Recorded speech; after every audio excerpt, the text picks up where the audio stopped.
সুতরাং ভালোবাসা দেবেন, আমাদের চ্যানেলটি সাবস্ক্রাইব করবেন অবশ্যই, কারণ আমাদের যে পরিমাণ ভিউ সেই পরিমাণ সাবস্ক্রাইবার নেই।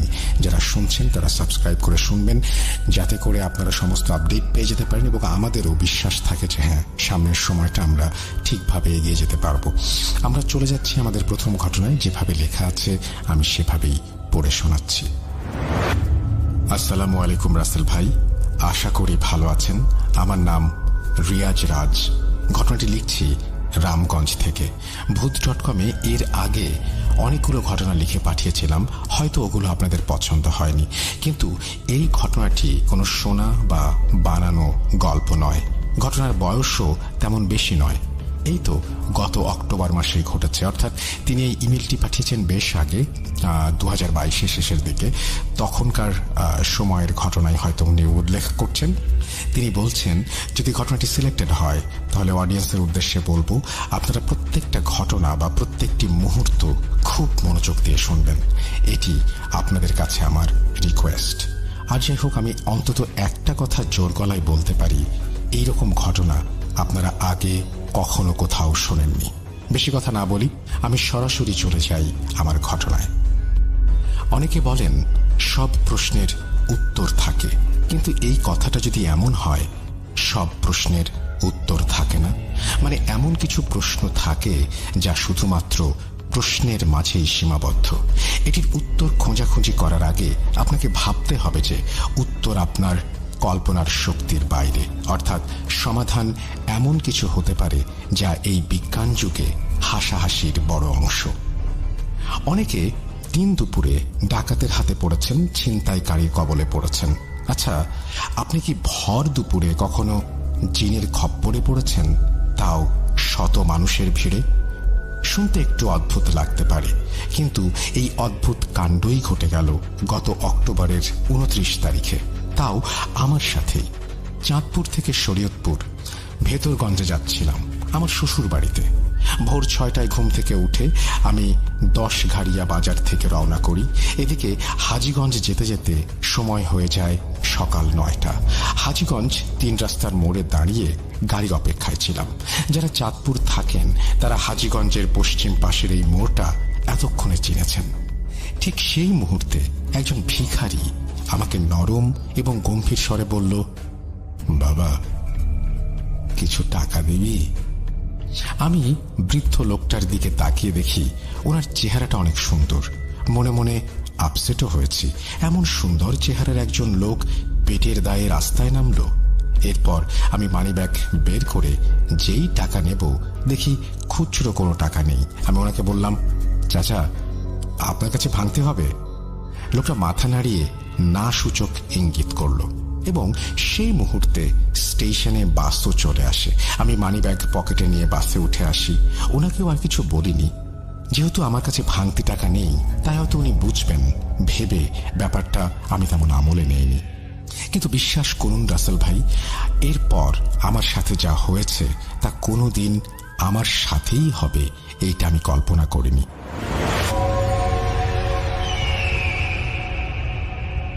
বাস থেমেছে সোজা চাঁদপুর বাস স্ট্যান্ডে।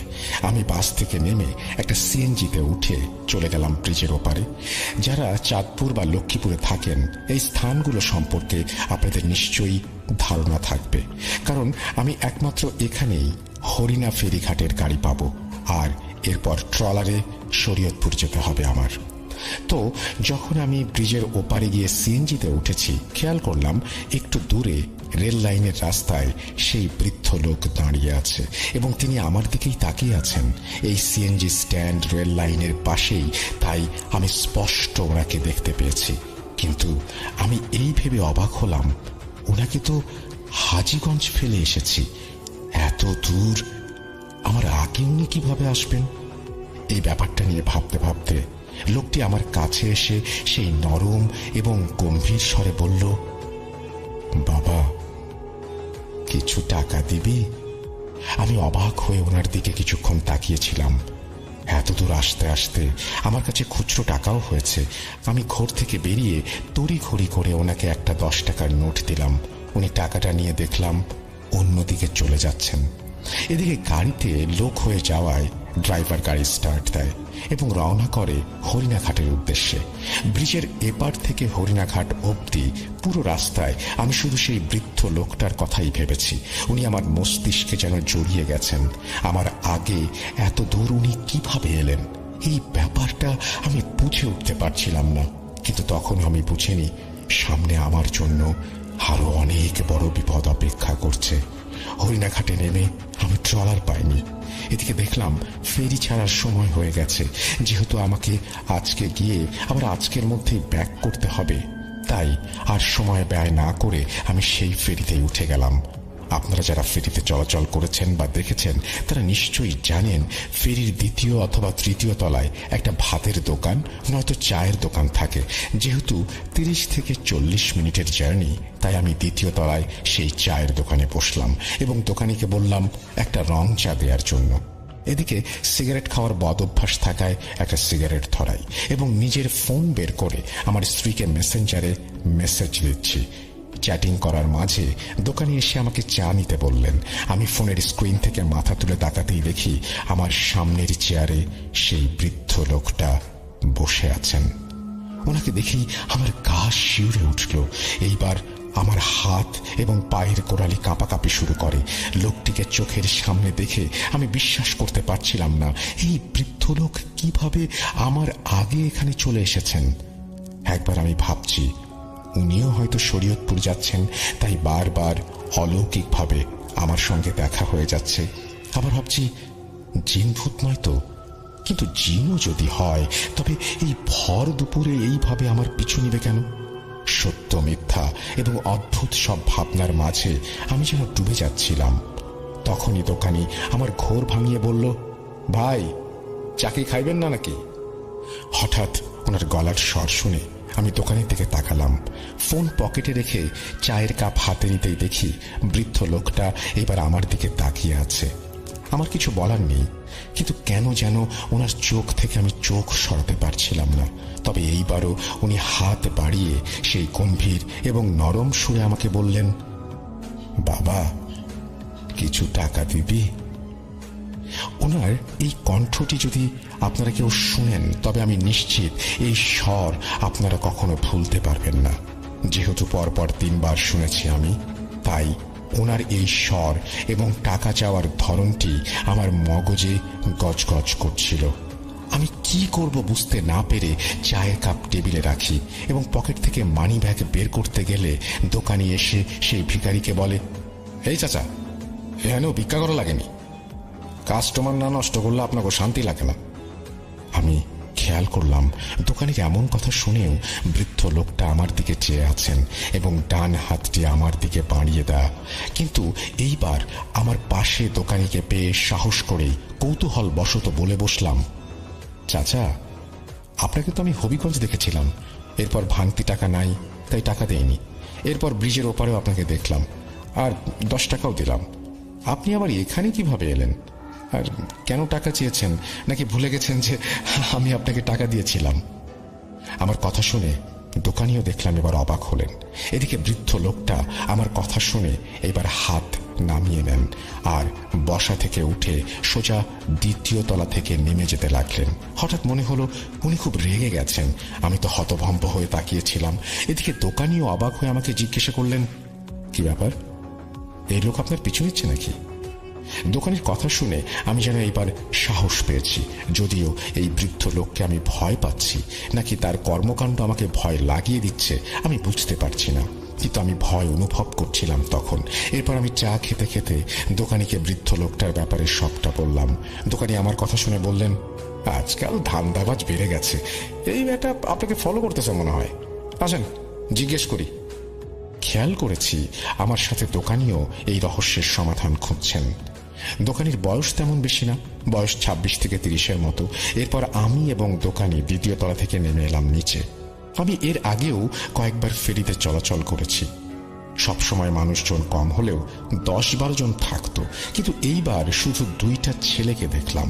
ওদের বাইক আছে, সেই বাইক নিয়ে দাঁড়িয়েছিলেন। আমি এবং দোকানি নিচে এসে খুঁজতে লাগলাম সেই বৃদ্ধ লোককে, কিন্তু আশেপাশে নেই। এদিকে বাইক নিয়ে দাঁড়িয়ে থাকা সেই ছেলেদের জিজ্ঞেস করলে তারা বলল, কই, অনেকক্ষণ যাবত তো আমরা দাঁড়ায় আছি এখানে, কোনো বৃদ্ধ লোককে তো দেখি নাই। ছেলে দুটার কথা শুনে দোকানি এবং আমি দুজনেই অবাক হলাম বেশ। এইবার আমার মাঝে ঝিনঝিন ভাবটা চেপে বসে।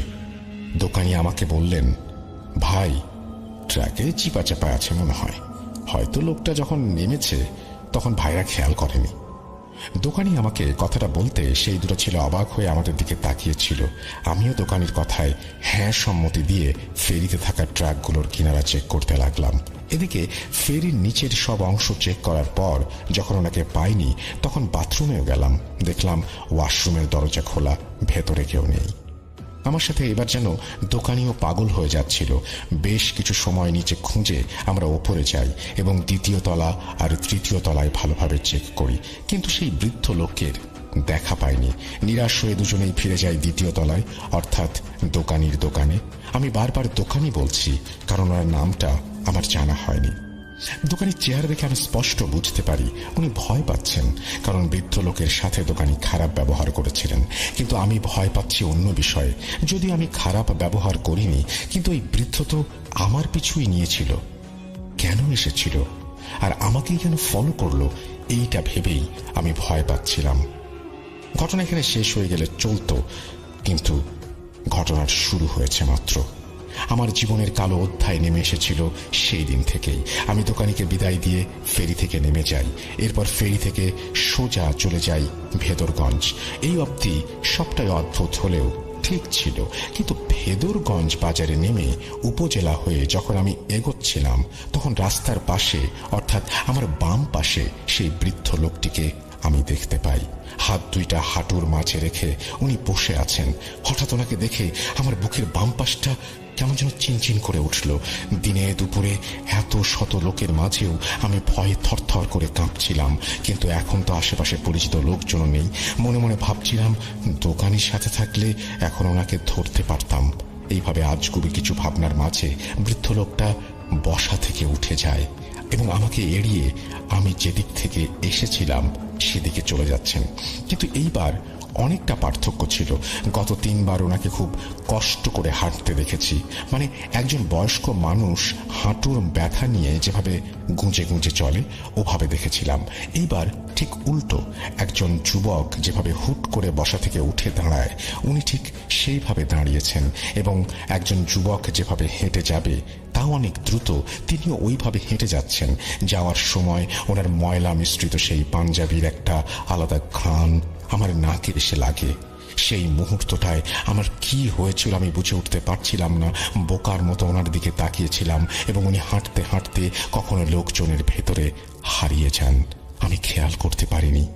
এই ব্যাপারটা নিয়ে ভাবতে ভাবতে আমি যখন শ্বশুর বাড়ি যাই তখন আমার সম্পূর্ণ ভাবনা জুড়ে এই বৃদ্ধ লোকটা ছিল। বারবার কানে ভেসে এসেছিল সেই শব্দটা, বাবা, কিছু টাকা দিবি? কোনোভাবে সেদিন শ্বশুর বাড়িতে যে কাজে গিয়েছিলাম তা শেষ করে আবার বিকেলেই রওনা করেছি আমি, এবং ভেদরগঞ্জ ছেড়ে ফেরিতে উঠতে উঠতে সন্ধ্যা হয়ে গিয়েছিল। আমার স্পষ্ট খেয়াল আছে আমি যখন ফেরিতে উঠেছি তখন 5:55 বা 6টা বাজে। সময় একটু এদিক সেদিক হবে। অন্যদিকে যেহেতু 30-40 মিনিটের জার্নি হবে ফেরিতে, তাই স্বাভাবিকভাবেই ওপাশে নামার পর 6:37 বেজেছিল। আমি হরিণাঘাটে নামতেই আমার সিমে একটা কল আসে। কলটা রিসিভ করতেই আমার ছোট ভাই ভয় এবং কান্না মিশ্রিত স্বরে বলে ওঠে, ভাইয়া, তুই গত 4 দিন ফোন অফ করে রেখেছিস কেন? জানিস আমরা কত চিন্তা করেছি, বাসায় আসবি কখন? ছোট ভাইয়ের এমন কথা শুনে আমার মাথায় আকাশ ভেঙে পড়ল। আমি আজ এই সকালে আমার ছোট ভাই রাসেলকে বিদায় দিয়ে এসেছি, আর সে এখন কল করে বলে 4 দিন আমি ফোন অফ করে রেখেছি। চিন্তার মাঝে আরো একটা চিন্তা ঢুকে যায় মাথায়। এবার আমি প্রচুর ভয় পাই। কি যেন মনে করে আমি ফোনের ডেটা চালু করলাম। তৎক্ষণাৎ আমার মেসেঞ্জারে অনেকগুলো মেসেজ আসে। আমার স্ত্রী নিজেই মেসেজ করেছে অনেকগুলো, এবং সেই মেসেজগুলো এমন ছিল আমি নাকি 4 দিন ধরে নিখোঁজ।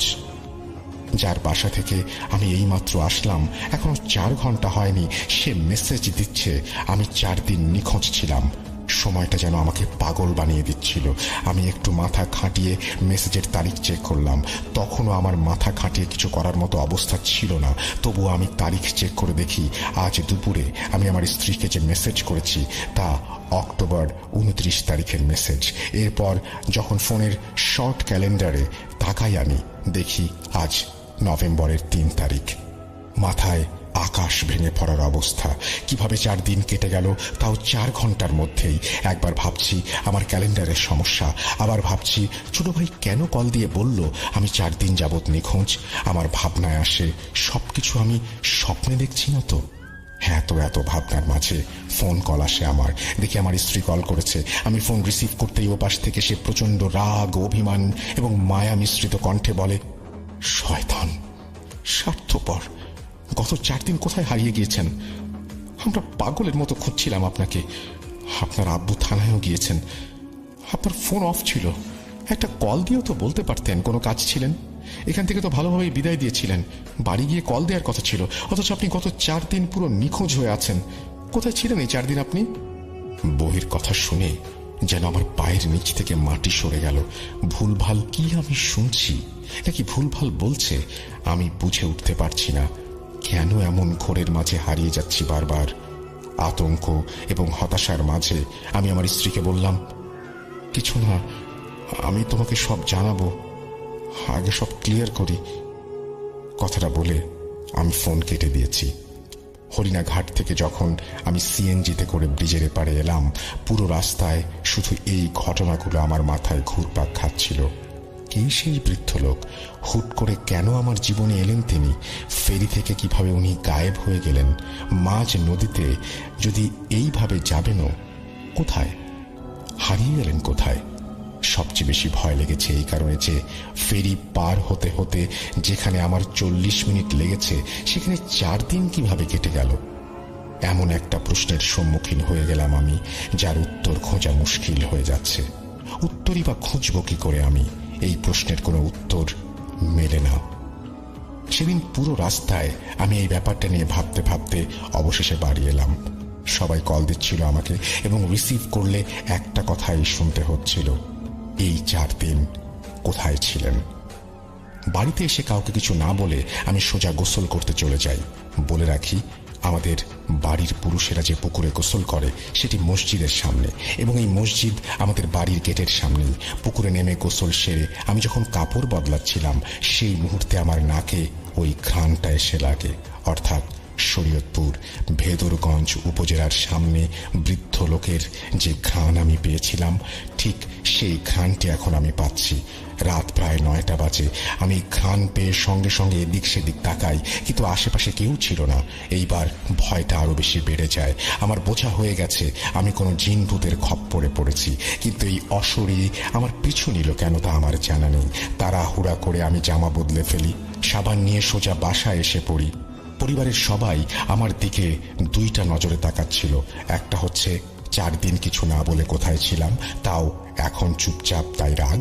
আরেকটি হচ্ছে 4 দিন পর আমাকে খুঁজে পেয়ে আনন্দ। সবার মুখের অবস্থা দেখে বিষয়টা আমি জানতে পারলেও সত্যটা কাউকে বলছিলাম না। কারণটা আগেই বলেছি, এই বিজ্ঞান যুগে এইসব জিন ভূতের ঘটনা মানুষ হাসাহাসির অংশ হিসেবে গ্রহণ করে, কিন্তু সে হাসে না যার সাথে ঘটে। মা আমাকে খেতে ডাকে, আমি খাবো না বলে বেরিয়ে যাই, কারণ বেশি দেরি করলে যদি বড়সড় ক্ষতি হয়। তাই তখনই একটা হুজুরের সাথে সাক্ষাৎ করি, এবং সেটাই আমার সঠিক মনে হয়েছে। রামগঞ্জের নাম করা সৈকত কবিরাজকে আশা করি অনেকেই চিনবেন। ওনার বাড়ি হাপানিয়া গ্রামে, যা আমাদের বাড়ি থেকে হেঁটে গেলে 15 মিনিটের রাস্তা। রাত 9:30 আমি একটা রিক্সা ভাড়া করে সৈকত কবিরাজের চেম্বারে যাই, কিন্তু দোকান বন্ধ থাকায় শেষমেশ ওনার বাসায় যেতে হয়। ওনার বাসার সামনে গিয়ে যখন আমি ডাক দিতে যাব, সেই মুহূর্তে উনি ঘর থেকে বেরিয়ে এসে আমাকে বলতে লাগলেন, তুই তাড়াতাড়ি বাড়ি ছেড়ে বের হ, কোনো প্রশ্ন করবি না, এই মুহূর্তে আমার বাড়ি ত্যাগ কর। কথাগুলো শুনে আমি নিজেকে আরো অসহায় ভাবতে লাগলাম। ওনার কথায় প্রচুর রাগ আর ভয় ছিল। আমি আসার আগেই হয়তো উনি ওনার জিনদের দিয়ে সব জানতে পেরেছেন, কারণ লোকমুখে শুনেছি ওনার কাছে অনেক জিন আছে। কিন্তু আমার মনে হতে লাগলো এই মুহূর্তে আল্লাহ ছাড়া আমার আর কোনো উপায় নেই। কোনো দিকে কোনো উপায় না পেয়ে সেদিন রাতে বাসায় গিয়ে আমি নামাজের বিছানায় পড়ে যাই, কারণ আমি খুব ভয় পাচ্ছিলাম। ভাবতেও পারছি না 40 মিনিটে আমি 4 দিন কিভাবে পার করলাম। শুনতে হয়তো কারো ভয় লাগবে না, কিন্তু যার সাথে ঘটে একমাত্র সেই বোঝে কতটা ভয় লাগে এখানে। আল্লাহর কাছে এই বিপদ থেকে রক্ষা চাই আমি। অনেকক্ষণ কান্নাকাটি করে নিজের রুমে এসে দোয়া কালাম পড়ে শুয়ে যাই। এদিকে আমার স্ত্রী সহ অনেকে কল দিচ্ছে আমাকে, কিন্তু এই ঘোর আর হতাশা যেন আমাকে বাস্তব জগৎ থেকে আলাদা করে নিল। কারো সাথে কথা বলতে ইচ্ছে হচ্ছে না আমার। কেমন একটা হয়ে গেছি আমি। এইসব নিয়ে ভাবতে ভাবতে এর মাঝেই আমি ঘুমিয়ে যাই। এই ঘুমিয়ে যাওয়ার পর থেকে যদি সব মিশে যেত, যদি ঘুম থেকে উঠে বলতে পারতাম, ইস কি বাজে ছিল স্বপ্নটা, আহা কত সুন্দর হতো সবকিছু। কিন্তু এই কালো অধ্যায় আমাকে সেদিন থেকে আরো বেশি জ্বালাতে শুরু করে। ঘুমের মাঝে আমি সেই বৃদ্ধ লোককে বারবার দেখি। বারবার উনি স্বপ্নে এসে আমাকে বলেন, বাবা কিছু টাকা দিবি, দে না অল্প কিছু টাকা। এমন স্বপ্ন দেখে আমি লাফ মেরে উঠি।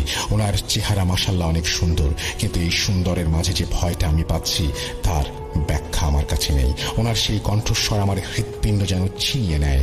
তাও একবার না, দুইবার না, পুরো একটা রাতে যদি আমি 10 বার ঘুমাই, 10 বার উঠি, তবে সেই বৃদ্ধ 10 বারই আমার স্বপ্নে এসে আমাকে বলে, বাবা কিছু টাকা দিবি। আমি স্বপ্নটা দেখে লাফ মেরে উঠি। এরপর আবার দোয়া পড়ে ঘুমাই।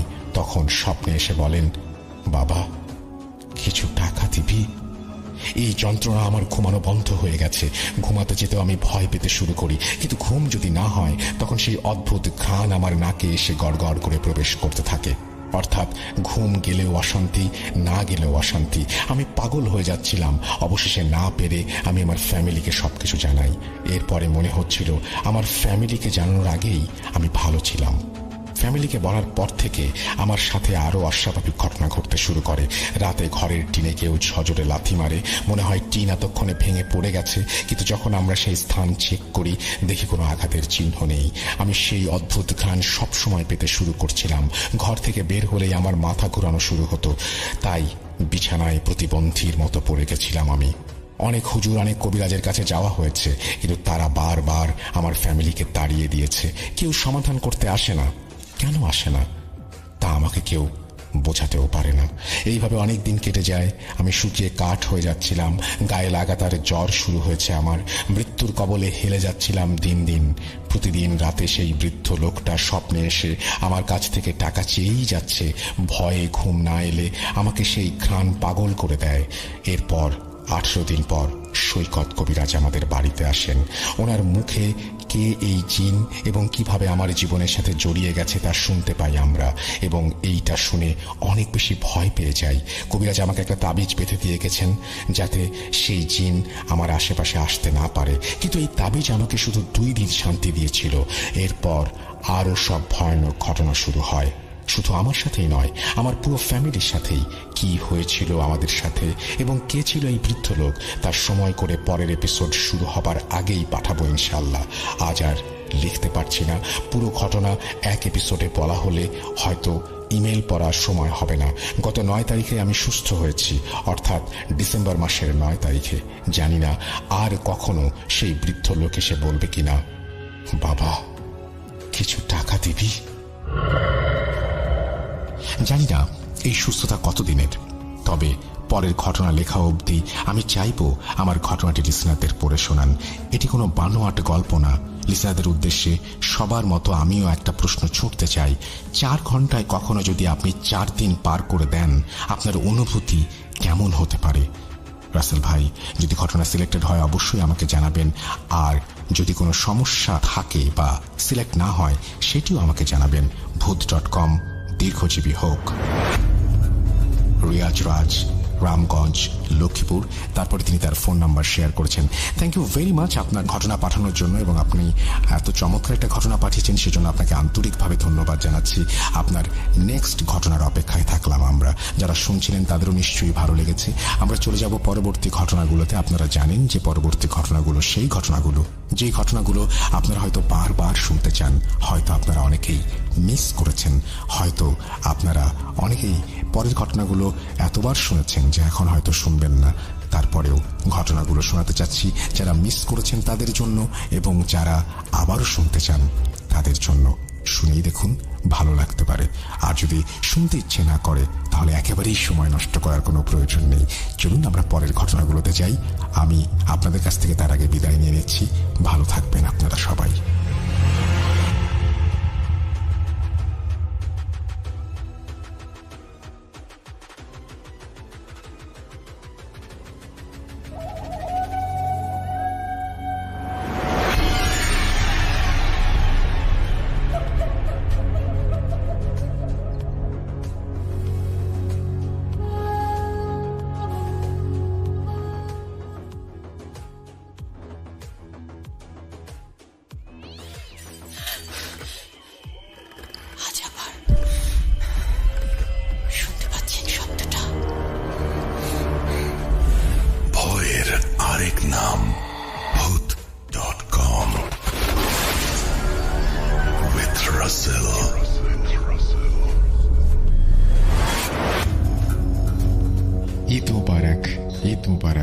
ঈদ মুবারক। আপনাদের সবাইকে স্বাগত জানাচ্ছি আমাদের ফ্রাইডে স্পেশাল ঈদ স্পেশাল এপিসোডে, এবং আশা করছি আপনারা সবাই ভালো আছেন এবং ভালোর দলে আছেন, এবং ঈদের এই আনন্দ ছড়িয়ে পড়েছে সবার মধ্যে।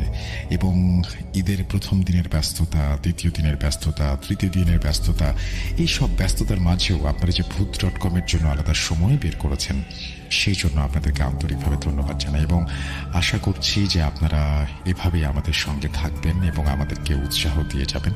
এবং আমরা আশা করব যে ঈদের যে আনন্দ, সেই আনন্দ থাকুক আপনার জীবনে প্রতিদিন, এবং আপনজনের সান্নিধ্যে যেভাবে আমরা ঈদ কাটাই, ঈদের পরেও বছরের বাকি সময়গুলো যেন সেরকম আনন্দে কাটে সবার সাথে। এই আনন্দ উৎসব যেন শেষ না হয়।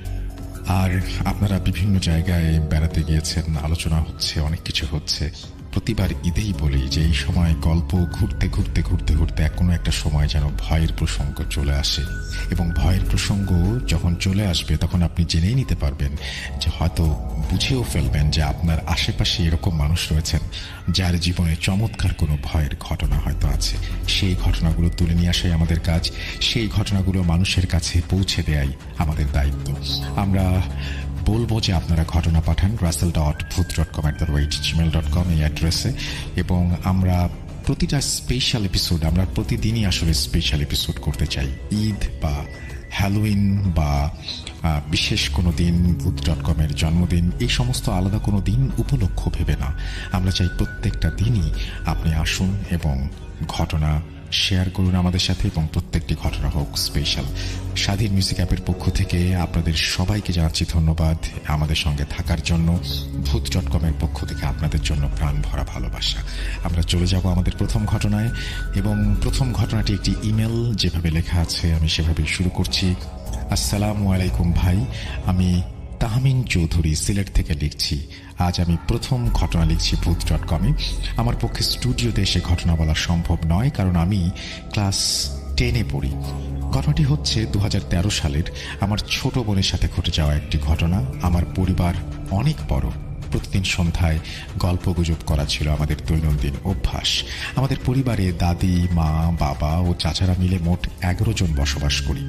আমার মোট 5 জন চাচা। আমাদের কাপড়ের ব্যবসা আছে। আমাদের গ্রামের অনেক বয়স্ক লোকদের কাছে শোনা যায় আমাদের বাড়িতে অনেক পুরনো মাজার রয়েছে। তাছাড়া অনেক বয়স্ক লোকেরা বলতো সেখানে নাকি ব্রিটিশ আমলে অনেক মানুষকে বিভিন্ন ধরনের অত্যাচার করে হত্যা করা হতো। ছোটবেলা থেকেই গল্পগুলো শুনলে অনেক ভয় করত, এখনো মাঝে মধ্যে ভয় কাজ করে। তো প্রতিদিনের মতো সন্ধ্যায় আমরা সবাই গল্প করছিলাম। সেই সময় আমার মেজো চাচা দোকান থেকে বাড়ি ফেরেন। আমরা সবাই লক্ষ্য করলাম যে ওনার কান থেকে টপ টপ করে রক্ত পড়ছে। ওনাকে সবাই জিজ্ঞাসা করলো, উনি কোনো উত্তর দিলেন না, হাসতে লাগলেন। আমরা সবাই মনে করলাম হয়তোবা সাইকেল চালিয়ে আসার সময় আমাদের বাড়ির রাস্তায় পড়ে গিয়েছিলেন। এখানে আগে বলে রাখা ভালো, আমার বাবা, মেজো চাচা, সেজু চাচা মানসিক ভারসাম্যহীন বা মানসিক রোগী। আমার দাদা মারা যাওয়ার পর থেকে তারা 3 ভাই অর্থাৎ আমার চাচারা ও বাবা মানসিক ভারসাম্য হারিয়ে ফেলেন হঠাৎ করে। তো আমার মেজো চাচা আমার ছোট বোনকে খুব আদর করতেন। সেদিন দোকান থেকে এসে তার কানের রক্ত পরিষ্কার করে গোসলে যাওয়ার জন্য তৈরি হচ্ছিলেন। সে সময় তিনি আমার বোনকে ডাক দিয়ে বললেন, আম্মু, আমার লুঙ্গি দিয়ে যায় আমার রুমে। আমার বোন ছিল খুবই চঞ্চল।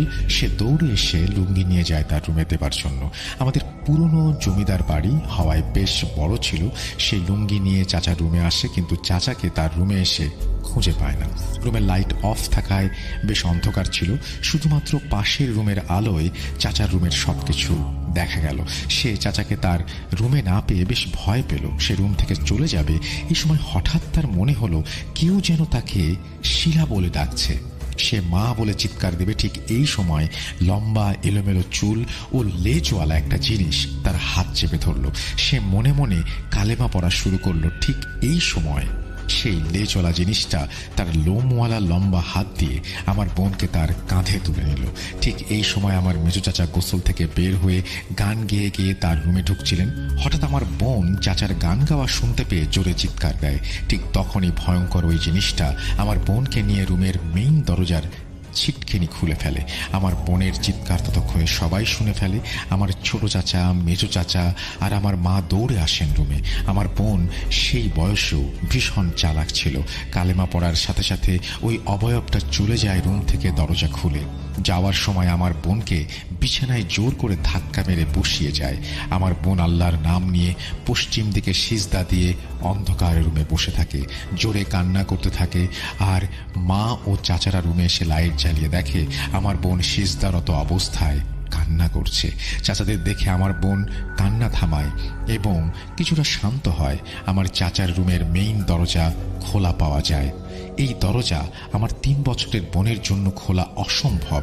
তো আমার দাদি এই কথাগুলো শুনে আমার বোনকে জমজমের পানি খাওয়ান। আমার দাদি খুব পরহেজগার একজন মানুষ। এরপর প্রায় 2 বছর কোনো সমস্যা হয়নি, কিন্তু 2 বছর পরে আমার বোন বিভিন্ন সমস্যায় ভুগতে থাকে। আরবি পড়তে বসলে শুধু চোখ বড় বড় করে তাকিয়ে থাকতো সবার দিকে। প্রায় সময়ই অকারণে ভয় পেত। একদিন আমাদের কাজের বুয়া একজন ভালো হুজুরের কথা বলেন আমাদের। আমরাও দেরি না করে হুজুরের কাছে যাই এই বিপদ থেকে মুক্তি পাওয়ার জন্য। ওনার কাছে যাওয়ার পরে তিনি আমার বোনকে 2টি তাবিজ এবং কয়েকটি আয়াতের কথা বলেন এবং বলেন এই আয়াতগুলো পড়ে আমার বোনের শরীরে সবসময় ফু দিয়ে দিতে। আস্তে আস্তে সবকিছু স্বাভাবিক হতে লাগলো। একদিন রাতে আমি ঘুমানোর সময় বিছানায় বসে বই পড়ছিলাম। ঠিক সেই সময় দেখি আমার বোন হিংস্রভাবে আমার দিকে তাকিয়ে আছে। আমি ভাবলাম হয়তো এমনিতেই মজা করে তাকে একটি ঝাড়ি মারলাম, সেও চলে গেল। আমিও দেরি না করে ঘুমিয়ে পড়লাম। হঠাৎ মাঝরাতে আমার ঘুম ভাঙলো। আমি দেখি কাত হয়ে শুয়ে আছি। পাশ পরিবর্তন করার জন্য আমি ডান দিকে ফিরলাম। সেই মুহূর্তের কথা আমার আজও মনে পড়ে। আমি চাই না এই দৃশ্য যাতে আর দেখি। দেখলাম আমার পাশে 100-রও ওপরের বেশি বয়স হবে এমন একজন বৃদ্ধা শুয়ে আছে। সেই ভয়ঙ্কর চেহারাটা দেখে আমি আর নিজেকে ধরে রাখতে পারলাম না। শরীরের যত শক্তি আছে সব শক্তি দিয়ে চিৎকার দিলাম। তারপরে আর কিছু মনে নেই। সকালে নিজেকে সেই হুজুরের বাড়িতে আবিষ্কার করলাম। হুজুর বললেন, আর কোনো ভয় নেই বাবু, আজকে রাত তোমাদের বাড়িটা বন্ধ করে দেব, যাতে করে কোনো ধরনের সমস্যা তোমাদের না হয়। উনি আমাকে বললেন, রাত্রে যাকে আমি বিছানায় দেখেছি এটি একটি খারাপ জিন। আমার বোনের কোনো ক্ষতি করতে পারেনি, তাই আমার ক্ষতি করতে চেয়েছিল। হুজুর আমার আম্মুকে বললেন, আপনারা বাড়ি চলে যান, আমি কিছু প্রস্তুতি নিয়ে আসছি। আর অবশ্যই 4টি পেরেক ও 7 পুকুরের পানি প্রস্তুত রাখবেন। এশার নামাজ পড়ে তিনি আমাদের বাড়িতে আসেন আরও 3 জন হুজুরকে নিয়ে। হুজুর কিছু সূরা পড়লেন ও 4টি পেরেক বাড়ির 4 কোণে মারলেন, আর বাকি 3 জন হুজুর আজান দিলেন। সেই সময় মনে হচ্ছিল যে আমাদের বাড়ির ওপর দিয়ে কাল বৈশাখী বয়ে যাচ্ছে। হুজুর বললেন আমাদের বাড়িতে নাকি বহু পুরাতন মাজার আছে, কিন্তু তা কোনোদিন চিহ্নিত করা যাবে না। আলহামদুলিল্লাহ, এরপর থেকে আমাদের আর কোনো সমস্যা হয়নি। কিন্তু আমার বাবা ও 2 জন চাচা আজও মানসিক ভারসাম্যহীন। আমার কাছে আমার বাড়ির এরকম আরো অনেক ভয়াবহ গল্প আছে, ইনশাল্লাহ লিখে পাঠাবো। ঘটনাটি ভালো লাগলে ভূত.com শেয়ার করবেন। শেয়ার করে ফেললাম। Thank you very much for your story, এবং আশা করছি আপনাদেরও এই ঘটনাটি ভালো লেগেছে। যদি ভালো লাগে অবশ্যই আমাদেরকে জানাবেন। আসলে সব ঘটনা আমাদের কাছে অন্যরকম লাগে এই কারণে, একই ধরনের ভয় হলেও এক একজন সেই ভয়টা উপলব্ধি করে, বুঝতে পারে বা এক্সপেরিয়েন্স করে এক একভাবে। এটাই সবচাইতে বড় মজা। সেই ভয়ের মুহূর্তটা আসার পরে কে কিভাবে সেটাকে দেখে, কে কিভাবে সেটাকে সামাল দেয় এবং তারপরে কি ঘটে, এই জিনিসগুলো কিন্তু ম্যাক্সিমাম সময় আলাদা থাকে। যাই হোক, ঈদের অনেক শুভেচ্ছা আপনাদের সবাইকে। ধৈর্য ধরে এই দিনেও আমাদের ঘটনা শুনছেন, সেই জন্য আবারও ধন্যবাদ। আমরা চলে যাব আমাদের পরের ঘটনায়, কারণ এর পরে রয়েছেন আফনান ভাই, এবং আফনান ভাইয়ের ঘটনায় যাওয়ার আগে আমি বলবো আপনারা ইমেল পাঠান আমাদেরকে, ঘটনা পাঠান আমাদেরকে, এবং আমাদেরকে ঘটনা পাঠাতে হলে আমাদের ইমেল অ্যাড্রেসটা মনে রাখুন, russell.booth.com@gmail.com। আমরা চলে যাব আমাদের পরবর্তী ঘটনায়।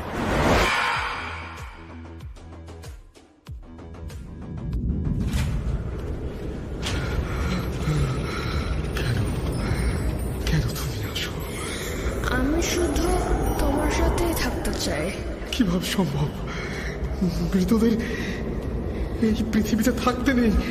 তুমি তুমি চলে যাও, চলে যাও, প্লিজ চলে যাও। সবটাই কি ইলুশন, নাকি অন্য জগতের কেউ কখনো হাজির হয়ে যায় চোখের পলকে? ভূত.com with Russell। Welcome back. Eid মুবারক, ঈদ মুবারক, ঈদ মুবারক। আর ভূত.com মানেই আপনারা সবাই জানেন যে একদম ভয়ের রাজ্যে হারিয়ে যাওয়া, এবং ঈদ স্পেশাল যখন, তখন সেই ভয়ের মাত্রা বেড়ে যায় আরো অনেক বেশি। আসেন কিছু স্পেশাল মানুষ ভূত.com এ তাদের ঘটনা নিয়ে। এই মুহূর্তে আমাদের সঙ্গে উপস্থিত হয়েছেন আফনান ভাই, এবং আফনান ভাই তার একটা ঘটনা শোনাবেন। ঈদ উপলক্ষে তার পাঠানো ঘটনাটিতে আমরা এখন চলে যাব। আশা করছি এই ঘটনাটি আপনাদের অনেক ভালো লাগবে। চলুন দেরি না করে আফনান ভাইয়ের ঘটনায় যাওয়া যাক। প্রিয় লিসেনার্স, আজকের এই এপিসোডে একটি ঘটনা আপনাদেরকে শোনাতে চাই। আজকের এই এপিসোডের ঘটনাটি আমাদেরকে যিনি পাঠিয়েছেন, তার বেশ কিছু ঘটনা ইতোপূর্বেও আমরা প্রচার করেছি। তার নাম মাসুদ রানা। ওনার বাড়ি কুড়িগ্রাম জেলার রাজারহাট উপজেলার বিদ্যানন্দ ইউনিয়নের গাবুর হেলান গ্রামে। চলুন সরাসরি ঘটনাতে চলে যাই। ঘটনাটি বলার আগে একটা লেজেন্ড আপনাদের সামনে উপস্থাপন করাটা জরুরি বলে মনে করছি। আপনারা ঝিনাইদহ জেলার ঢোল সমুদ্র নামে একটা জায়গা রয়েছে, একটা বিশাল পুকুর রয়েছে। এইটার কথা অনেকেই জানেন, ইউটিউবে সার্চ দিলেও ঢোল সমুদ্র সম্পর্কিত তথ্য পেয়ে যাবেন। তো এরকম বেশ কিছু ঘটনা বাংলাদেশের বিভিন্ন প্রান্তে কিন্তু ছড়িয়ে ছিটিয়ে আছে, যেগুলো মিথ বা লেজেন্ড হিসাবেই আমাদের মধ্যে প্রচলিত। তো এমনই একটি জায়গা কুড়িগ্রামে রয়েছে। ওখানে একটা বিখ্যাত মেলা হয় বহু বছর ধরে, অনেক যুগ ধরে চলছে। ওখানে একটা রাজার বাড়ি ছিল একটা সময়। খরার মৌসুমে তীব্র পানি সংকটে পড়তো পুরো গ্রাম। তো সেই রাজা একটি পুকুর খননের সিদ্ধান্ত নেন। দিনমজুরদের দিয়ে সেই পুকুর খননের কাজ শুরুও করেন উনি। কিন্তু অনেক দূর খোঁড়ার পরেও পানি আর ওঠে না। রাজা আরো গভীর করার নির্দেশ দেন, যে আরো গভীর করতে হবে, তাহলে হয়তো পানি উঠবে। কিন্তু তারপরেও পানি ওঠে না। রাজা বিষয়টি নিয়ে খুব চিন্তায় পড়ে গেলেন। একদিন রাজা স্বপ্নের মধ্যে দেখলেন মহিলা পুরুষ মিশ্রিত গলায় একটা ছায়া অবয়ব বলছে, তুই তোর দুইটি মেয়েকে দিয়ে পুকুরের মধ্যে নামিয়ে একটি বিশেষ পূজা করাবি, তারপর দেখবি পানি উঠে যাবে। যেহেতু রাজা হিন্দু ধর্মাবলম্বী ছিলেন, তাই তিনি এই স্বপ্নের ব্যাপারটি পরের দিন তার অধীনে থাকা মন্দিরের পুরোহিতকে জানান। মন্দিরের পুরোহিত বলেন, তাহলে তো রাজামশাই পূজাটা করাই উচিত। সেদিন দুপুরবেলা থেকে পূজা শুরু করে দেন তারা পুকুরের মধ্যে নেমে। বেশ কয়েকজন মানুষ কিন্তু ছিল সেখানে, যেমন রাজা, তার দুই মেয়ে, যাদের নাম সিন্দুর আর মতি, এরকম আরো অনেকেই ছিল সেখানে। পূজা করার এক পর্যায়ে সবাই লক্ষ্য করে মাটি ফেটে পানি বেরিয়ে আসছে, কিন্তু পানি এত জোরে পুকুরের ভিতরে জমা হচ্ছে যে কয়েক মুহূর্তের মধ্যেই হাঁটু সমান পানি হয়ে যায়। সবাই দৌড়ে পুকুরের উপরে চলে আসে, কিন্তু ঠিক সেই সময় সিন্দুর ও মতি কোনোভাবেই উপরে উঠতে পারেনি, যার ফলে তারা পুকুরে ডুবে যায়। এরপর রাজা তার লোকবল দিয়ে অনেক খোঁজার চেষ্টা করেও এই সিন্দুর ও মতি দুই বোনকে আর খুঁজে পান না। বহু বছর পরেও একটি ঘটনা মানুষ কিন্তু বিভিন্ন সময় দেখেছেন বলে জানা যায়।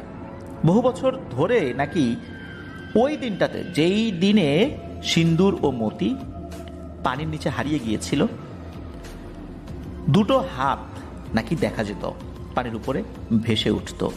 এখন আর অবশ্য এরকমটা হয় না বলে জানিয়েছেন আমাদেরকে মাসুদ রানা। তো তখন থেকেই প্রতি বছর সিন্দুর মতির নামে একটি মেলা অনুষ্ঠিত হয়ে আসছে সেখানে। এই তো গেল সেই পুকুর রিলেটেড এক মিথ যেটা প্রচলিত রয়েছে সেই কথা। এবার আসি ঘটনায়। ঘটনাটি মাসুদ রানা সংগ্রহ করেছেন ওনার ফ্রেন্ডের কাছ থেকে। মূলত তার দাদার পরিবারের সাথে ঘটে যাওয়া ঘটনা। তার দাদারা ছিলেন 4 ভাই। ঘটনার সময়কাল 1950-এর দশকের আশেপাশে কোনো একটা সময় হবে। ওনার ফ্রেন্ডের দাদার বড় ভাইয়ের নাম হচ্ছে আলিম মিয়া। তার বয়স যখন 9-10 বছর, তখন সে তার বাবার কাছে জিদ ধরে যে এই যে সিন্দুরমতি মেলায় যাবে। যেহেতু সিন্দুরমতির মেলার সাথে আমাদের ঘটনার একটা সম্পর্ক রয়েছে, যে সিন্দুরমতি মেলা কিভাবে আসলো এটা বলার জন্যই সেই মিথটা আপনাদেরকে বললাম। তো সিন্দুরমতির মেলায় তো যাবেন। এখন আলিম মিয়া তার বাবাকে বলেছেন মেলায় নিয়ে যেতে, অনেক জোরাজোরি করছে, বাবাও রাজি হন। এখন আলিম মিয়ার বাবার নাম হচ্ছে ভেরু মিয়া। তো এই ভেরু মিয়ার সব থেকে বড় যে সন্তান তিনি হচ্ছেন আজিজ মিয়া। তবে এই আজিজ মিয়ারা আবার 2 যমজ ভাই। এই 2 যমজ ভাইয়ের মধ্যে আগে যিনি জন্ম নিয়েছেন তিনি হচ্ছেন আজিজ মিয়া। তো আর একজন আছে, তার নাম জসিম মিয়া। তবে আজিজ মিয়ার যে যমজ ভাই তার নামটা মাসুদ রানা বলতে পারেন নাই। এই আজিজ মিয়া হচ্ছেন এই মাসুদ রানার ফ্রেন্ডের দাদা। আর মাসুদ রানার ফ্রেন্ডের নাম হচ্ছে রাকিবুল হাসান খোকন। তাদের বাড়ি ওই বিদ্যানন্দ ইউনিয়নেই। তো ভেরু মিয়ার 2 সন্তান বয়স একটু ছোট হওয়ায় তিনি এই আজিজ মিয়া এবং আলিম মিয়াকে নিয়েই সেই মেলার উদ্দেশ্যে রওনা হন। আজিজ মিয়ার যিনি যমজ ভাই আছেন তাকে আর নেন নাই, আর অন্য 2 জন তারা আবার বয়সে ছোট। এই জন্যই মূলত এই আজিজ মিয়া এবং আলিম মিয়াকে নিয়ে সেই মেলার উদ্দেশ্যে রওনা হয়েছেন। যেতে যেতে প্রায় দুপুর হয়ে যায়। তখন হেঁটেই যেত সবাই। 7-8 কিলোমিটারের রাস্তা ছিল সেই সিন্দুরমতি মেলায় যাওয়ার জন্য। মানে ওনাদের ওই গ্রাম থেকে যে ওই মেলায় যাবেন পথটা এতটা দূরত্ব ছিল আর কি। ওই মেলার একদম মাঝখান, সেখানে কিন্তু ওই বিশাল পুকুরটা, 1 বা 1.5 একর জায়গা নিয়ে এই পুকুরটা। আর পুকুরের চারদিকে বড় বড় রাস্তা। এই রাস্তার চারপাশ দিয়েই মেলা বসে, অনেক ভিড় হয়, দূর দূরান্ত থেকে লোকজন আসে, যেহেতু অনেক বছরের পুরনো মেলা। পুকুরের চারদিকে বেশ কিছু বটগাছও রয়েছে, বটগাছগুলো বেশ পুরনো। তো তারা মেলায় গিয়েছেন, ঘোরাঘুরি করেন, টুকটাক খাবার খায়, কিছু কেনাকাটা করে। হঠাৎ ভেরু মিয়া লক্ষ্য করেন যে আজিজ মিয়া তাদের সাথে নাই। ভেরু মিয়া ভাবে হাই হাই, বাচ্চা কই গেল, এত ভিড়ে এই বাচ্চা খুঁজবো কিভাবে। তো তিনি কি করেছেন, আলিম মিয়াকে এক সাইডে একটি বট গাছের নিচে রেখে বলেন যে আলিম তুই এখানেই থাক, আমি খুঁজে দেখি আজিজ গেল কই। কিছুক্ষণ পর তার বাবা আজিজ মিয়াকে খুঁজেও পান। তিনি আজিজ মিয়াকে নিয়ে সেই বট গাছের কাছে আসেন, কিন্তু এখন দেখা যায় আলিম মিয়া নেই। ওখানে চতুর্দিকে 4 থেকে 5টি বট গাছ ছিল, কিন্তু পুকুরের কোনায় কোনায় একটি করে। তিনি ভাবলেন হয়তোবা অন্য বট গাছের নিচে রেখে গেছেন, বুঝতে পারেন নাই যে আসলে এইটাই সেই বট গাছ কিনা, দেখি অন্য বট গাছের নিচে যাই। তো উনি অন্য বট গাছের কাছে যান। সেখানে গিয়েও আলিম মিয়াকে উনি আর খুঁজে পান না। তিনি ভাবেন কেউ ছেলেকে লোভ দিয়ে আবার নিয়ে গেল নাকি, কারণ ওই সময় নাকি ছেলে ধরা অনেক ছিল। ওনাদের এলাকায় এই টাইপের লোকদেরকে ছাওয়া ধরা বলা হয় আর কি। তো তিনি সবগুলো এই বট গাছের নিচে খোঁজেন, যখন দেখা গেল নাই, এরপর মেলায়ও খুঁজতে থাকেন, কিন্তু না, কোনোভাবেই উনি এই আলিম মিয়াকে আর খুঁজে পান না। কি করবেন, এদিকে মেলার লোকজনও কমে আসছে। উনি কিছু মানুষের ভিড় দেখতে পান একটা জায়গায় দূর থেকেই। উনি সেখানে যান। ওই জায়গাতে বাঁশঝাড়ের মতো একটা জায়গা ছিল আর কি, ওখানে কিছু লোকজন জটলা করে দাঁড়িয়ে আছে। তো উনি ওই জায়গায় ওই আজিজ মিয়াকে নিয়েই গিয়েছেন। গিয়ে দেখেন যে এই আলিম মিয়া ওই বাঁশঝাড়ের মধ্যে অচেতন অবস্থায় পড়ে আছে। মূলত এক লোক সেই দিকটাতে গিয়েছিলেন তার একটা জরুরত স্বার্থে, জল বিয়োগ করার জন্য গিয়েছিলেন। তো ওখানে যেই ঝোপঝাড় বাঁশবাগান এরকম আসে যায়, এখনও ওরকমই প্রায় আছে বলতে হবে। তো তিনি মূলত ওই লোকের মানে ওই লোকটা ওইখানে গিয়ে দেখেন যে এরকম একটা ছেলে পড়ে আছে। এরপর উনি চিৎকার চেঁচামেচি করেন, লোকজন চলে আসে। তো ওই কারণেই ওখানে ওই জটলাটা হয়েছে। তো যাই হোক, ভেরু মিয়া ওখানে গিয়ে দেখেন যে তার ছেলে এটা। তো উনি ছেলেটাকে কোলে করেন। এখন যেহেতু 7-8 কিলোমিটার পথ, এইভাবে কোলে করে পায়ে হেঁটে আসাটাও বেশ কষ্ট, এবং তাড়াতাড়ি বাড়িতে ফেরার আসারও একটা ব্যাপার ছিল। তো উনি ওই সময় একটা ঘোড়ার গাড়ির ব্যবস্থা করে আজিজ মিয়া, তারপর ভেরু মিয়া, আলিম মিয়া, এই 3 জন ফেরত আসেন। আলিম মিয়ার তো অচেতন অবস্থা, তখন ছোট মানুষ। বাড়িতে ফিরে আলিম মিয়াকে জ্ঞান ফেরানোর চেষ্টা ওনারা করেন। তারা খেয়াল করেন এই আলিম মিয়ার গালে থাপ্পড়ের একটা দাগ, এবং গালটা ফুলে লাল হয়ে আছে। তো যাই হোক, কিছুক্ষণ পর ঠিকঠাক মতো আলিম মিয়ার জ্ঞানও ফেরে, ঝাড়ফুঁকও করতে হয় নাই, জ্ঞান এমনিতেই ফেরত আসে। আলিম মিয়াকে জিজ্ঞেস করা হয় কি হয়েছিল। তা আলিম মিয়া বলেন যে আমি তো এই জল বিয়োগ করার জন্য ওই বাঁশঝাড়ের ঝোপের কাছে যাই, জল বিয়োগ করিও, হঠাৎ করে কে যেন আমাকে একটা থাপ্পড় মারে, এরপর আমি আর কিছু বলতে পারি না। মূলত এই কথা শোনার পর এই ভেরু মিয়া এক ইমাম সাহেবের কাছ থেকে পানি পড়া এনে দেন। রাতের বেলা আলিম মিয়া ঘুমিয়ে আছে। হঠাৎ করে এই আলিম মিয়া সাপ সাপ বলতে বলতে ঘুম থেকে উঠে চিল্লাতে থাকে। তার বাবাও উঠে যায়। ভেরু মিয়া ও আলিম মিয়া এক খাটে ঘুমাতেন, আর ভেরু মিয়ার স্ত্রী বাকি 3 সন্তানকে নিয়ে আর এক খাটে ঘুমাতো। তাদের ঘর 2টা ছিল, কিন্তু এই একটা ঘর থেকে আর একটা ঘরের ভিতরে ঢোকার আবার রাস্তা ছিল। তো ভেরু মিয়া উঠে জিজ্ঞেস করে যে হয়েছেটা কি। তো আলিম মিয়া বলেন যে আব্বা, আমি স্বপ্নে একটা বড় লাল রঙের সাপ দেখেছি, সাপটা আমাকে তাড়া করছে। ভেরু মিয়া বলেন আরে এসব কিছু না, ঘুমাও। রাতটা ওভাবে পার হয়ে যায়, সবাই আবার ঘুমিয়ে পড়েন। পরের দিন থেকে আলিম মিয়ার খুব জ্বর। সকালবেলা এক ডাক্তারকে নিয়ে আসা হয়, উনি গ্রাম্য ডাক্তার ছিলেন, উনি কিছু ওষুধ দিয়ে যান। তো সেদিন দুপুরবেলা সবাই তো বাইরে কাজ করছে, আর জ্বরে কাতরাচ্ছিল যেহেতু এই আলিম মিয়া তার ঘরে আছে, ঘুমাচ্ছিল ওই সময়। এই ভেরু মিয়া এই ভর দুপুরবেলা ছেলের কি অবস্থা এইটা দেখার জন্য ছেলের ঘরে যখনই ঢুকেছেন, তখনই উনি দেখতে পান লাল রঙের একটা মোটা সাপ, 6 থেকে 7 হাত লম্বার মতো হবে আর কি। এই সাপটা আলিম মিয়ার শরীরের উপরে শুয়ে আছে। মনে হচ্ছে তাকে পেঁচানোর চেষ্টা করছে, তবে আক্রমণাত্মক মনে হচ্ছে না। এখন ছেলের গায়ের উপর এই রকমের একটা সাপ দেখে বাবা তো ভয় পাবেন, এটাই স্বাভাবিক। তো উনি কি করেছেন, দৌড়ে একটা লাঠি নিয়ে আসছেন। লাঠি দিয়ে এখন যদি ওনার ছেলের শরীরের উপর আঘাত করেন, সেই আঘাতটা তো ছেলের গায়েও লাগবে। এই জন্য কি করছেন, ওই লাঠির আগায় সাপটাকে ঢুকিয়ে সাপটাকে ছুঁড়ে দরজার বাইরে ফেলে দেন। একদম উঠোনে গিয়ে সাপটা পড়ে। এরপর উনি আর দেরি না করে হাতের ওই লাঠি দিয়ে ওই সাপটাকে সজোরে আঘাত করতে থাকেন। সাপটা উঠোনে পড়ে যাওয়ার পর পালিয়ে যাওয়ার চেষ্টা করেছিল, কিন্তু ভেরু মিয়া পালানোর কোনো সুযোগ দেয়নি। পিটাতে পিটাতে সাপটাকে মেরেই ফেলেন। শুধু যে মেরে ফেলেছেন তা না, মারার পরও সাপটার মাথা থেতলে দেন, লেজও থেতলে দেন। অনেকের মধ্যে একটা ধারণা আছে যে সাপের মাথাটা থেতলে দিতে হয়, তা না হলে সেটা আবার জীবিত হয়ে যায়। আবার শুধু মাথা থেতলে দিলে হয় না, লেজটাও থেতলে দিতে হয়, এরকম অনেকের মধ্যে একটা ধারণা আছে। মূলত ওই ধারণা থেকে উনি এই কাজটি করেন।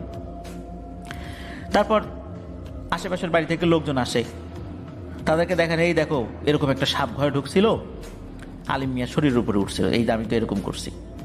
এই বলে রাগে ওই ভেরু মিয়া সেই মরা সাপটিকে আবারও পেটাতে থাকেন। তো লোকজন বলে আরে ভেরু মিয়া থামো থামো, এটা কি করলাম, ভর দুপুরবেলা এরকম একটা সাপ মারলা, আগে কখনো এই লাল রঙের সাপ তুমি দেখছো? এইটা যদি জিনপরি হয় তাহলে তো সর্বনাশ। এ কথা শোনার পর ভেরু মিয়া বলেন, ভর দুপুরবেলা হয়েছে তাতে কি হয়েছে? ওকে কি আমি রেখে দিয়ে বিকালবেলা বা সন্ধ্যার পরে মারবো নাকি? আমার ছেলের শরীরের উপরে উঠছে, যদি কামড় দিত আমি কি এটা দেখে দেখে মানে দাঁড়িয়ে দাঁড়িয়ে দেখবো আর দেখে দেখে মজা নিব? এটা কি হইতে পারে নাকি? আমার যেটা ভালো মনে হয়েছে আমি সেটাই করছি। এরপর উনি কি করেন, ওই সাপটিকে পাশে যে নদী রয়েছে, তিস্তা নদী, সেখানে ফেলে দেন।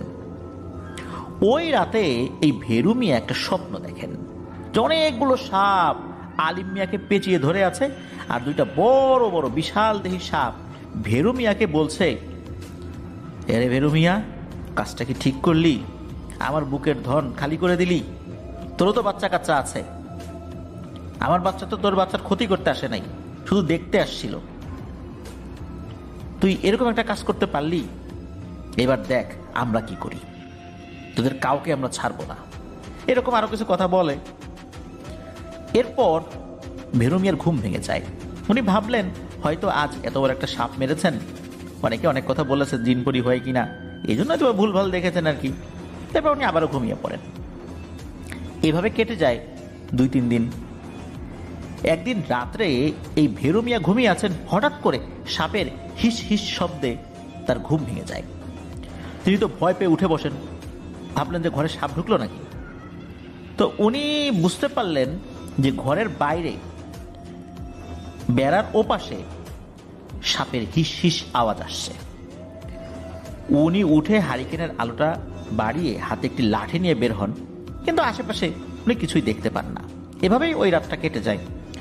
পরের দিন তিনি আর তার স্ত্রী উঠোনে কাজ করছিলেন, আর আলিম মিয়া ও আজিজ মিয়া তারা তাদের ভাইদের সাথে মাঠে খেলা করছিলেন।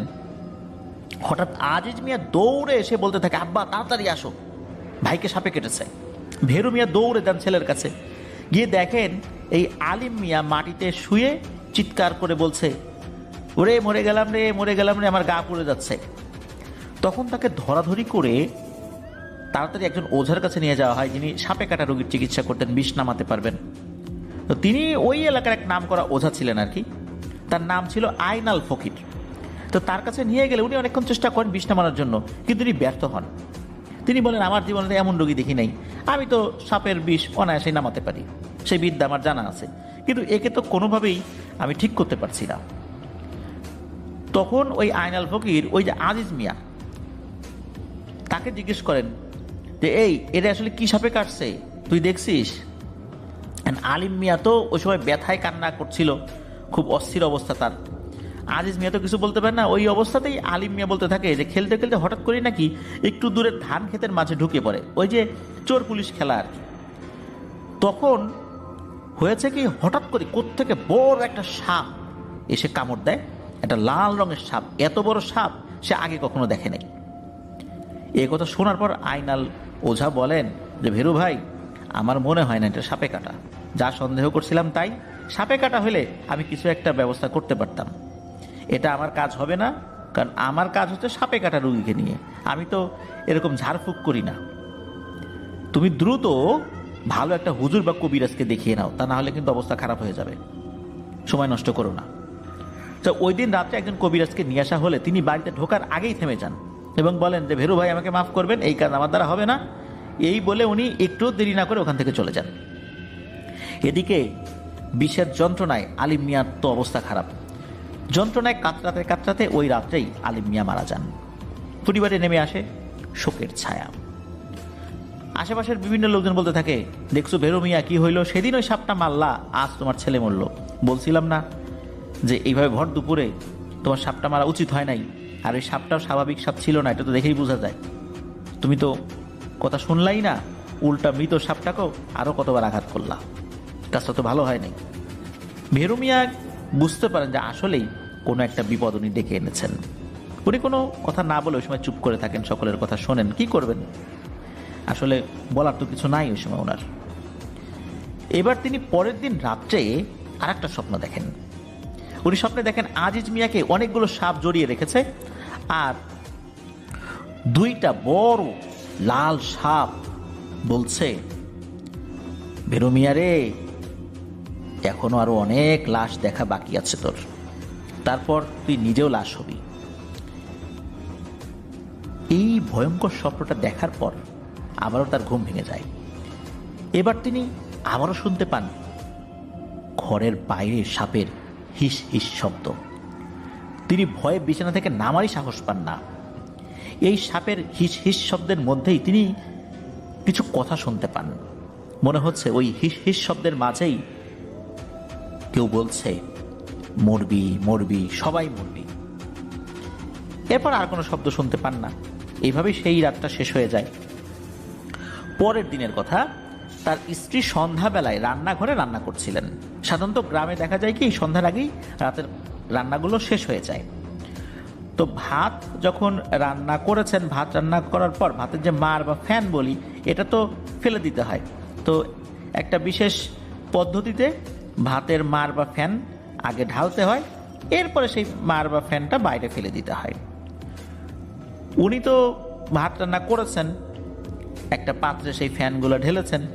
তো ওই মারগুলো বা ফ্যানগুলো ফেলার জন্য উনি একটা জায়গা যাবেন আর কি, পাশে একটা খাদের মতো আছে, ওইখানে ফেলবেন।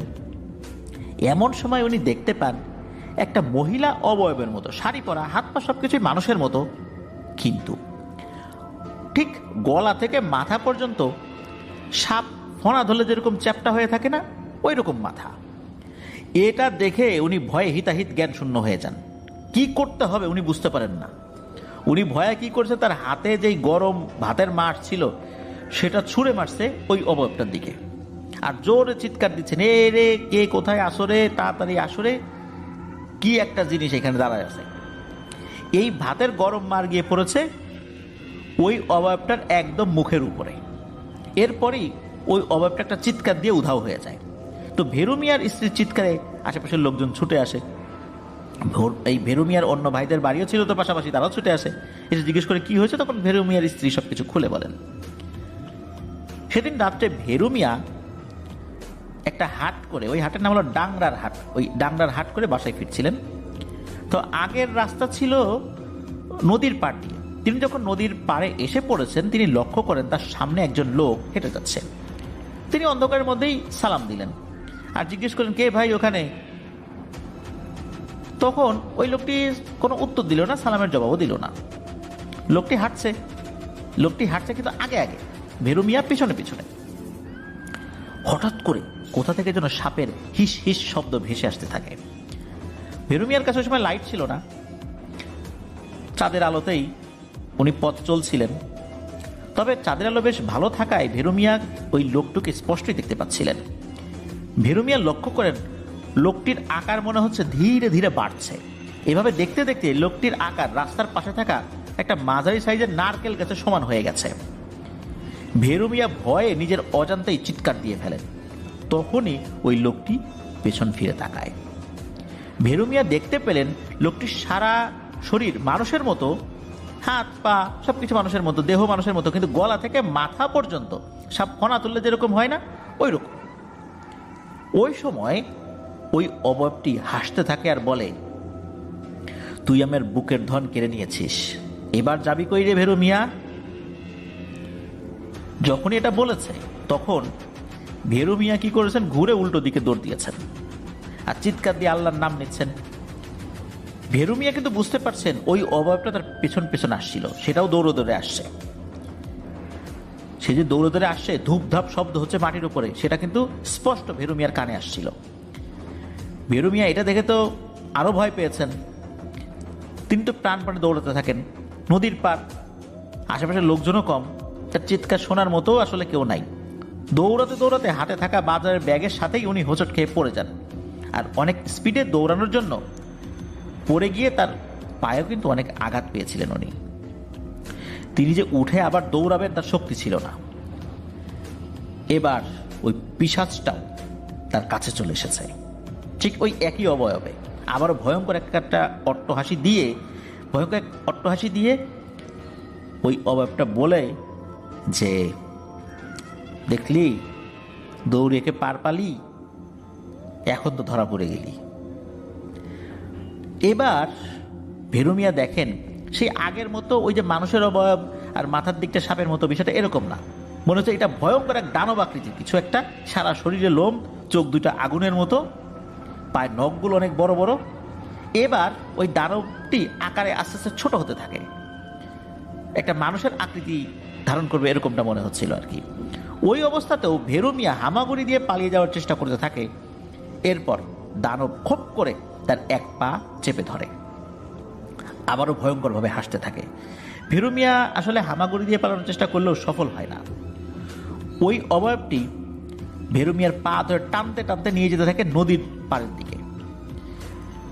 ওই অবস্থাতে হয়েছিল কি, দুইজন লোক ওনারা আবার মাছ ধরতে আসছিলেন। ভেরু মিয়া তো চিৎকার করছিলেন যে কে কোথায় আসো, বাঁচাও বাঁচাও। ওই দুইজন লোক দূর থেকে বলে, এই ওখানে কে রে, কে ওখানে, কি হয়েছে? আর তখনই মূলত ওই অবয়বটি ভেরু মিয়াকে ছেড়ে দিয়ে চলে যায়। মূলত ওই সময় পানিতে চুবিয়ে ভেরু মিয়াকে মেরে ফেলতো, কিন্তু দূর থেকে ওই লোক দুটো চিৎকার চেঁচামেচি করছিল। তো পরবর্তীতে ভেরু মিয়া চিৎকার দিয়ে ওঠে যে ভাই এদিকে আসো, আমি বিপদে পড়ছি। তখন ওই দুটো লোক দ্রুত ভেরু মিয়ার কাছে চলে যায়, ভেরু মিয়াকে উদ্ধার করে। তখন মাছ ধরা কিছুটা স্থগিত রেখে ভেরু মিয়াকে ওই দুজন লোক বাসায় দিয়ে আসে। ওনার মতো মাছ ধরার জন্য আসছিলেন আর কি। তো ওই রাত্রে কিন্তু আর কোনো ঘটনা ঘটে নাই, ওই রাত্রের ঘটনা ওখানেই শেষ। পরের দিন ভেরু মিয়ার তৃতীয় ছেলে, মানে আর একটা ছেলে ছিল, তো এই ছেলেটার আসলে নামটা যে কি নির্দিষ্ট করে বলা মুশকিল। আমরা শুরুর দিকে নাম বলেছি, তো আসলে নাম ফিক্সড হওয়াটাও একটু মুশকিল, শুধু আজিজ মিয়া এবং আলিম মিয়ার নামটা ফিক্সড আর কি।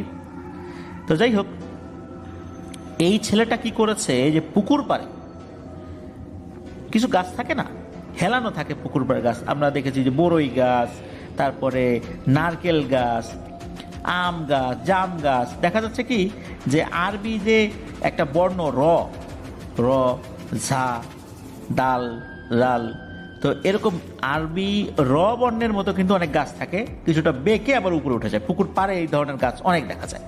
তো এই ধরনের গাছে দেখা যায় কি যে বাচ্চারা উঠে ওই গাছের মাথা উঠে লাফ দেয় পানির মধ্যে। তো এভাবে কিন্তু বেশ মজার খেলা, আমরাও ছোটবেলায় খেলেছি। তো ওরাও ওইভাবে খেলছিল। ওই তৃতীয় যে ছেলেটা, সে মূলত ওই অন্য বন্ধুদের সাথে খেলছিল। তো এরকম লাফ দিচ্ছে, আবার উঠে আবার গাছে যায়, আবার লাফ দেয়। তো একজন লাফ দেওয়ার পর সে ওইখান থেকে না সরা পর্যন্ত আরেকজন লাফ দেয় না। আরেকজন লাফ দিলে তো ওর গায়ের উপর পড়তে পারে, পানির নিচে গায়ের উপর পড়লে তো আর ব্যথা পাবে সে, যে পানির নিচে আছে। তো ও লাফ দেওয়ার পর আরেকজন লাফ দেওয়ার জন্য রেডি হয়ে আছে, কিন্তু ওই ছেলে আর ওঠে না।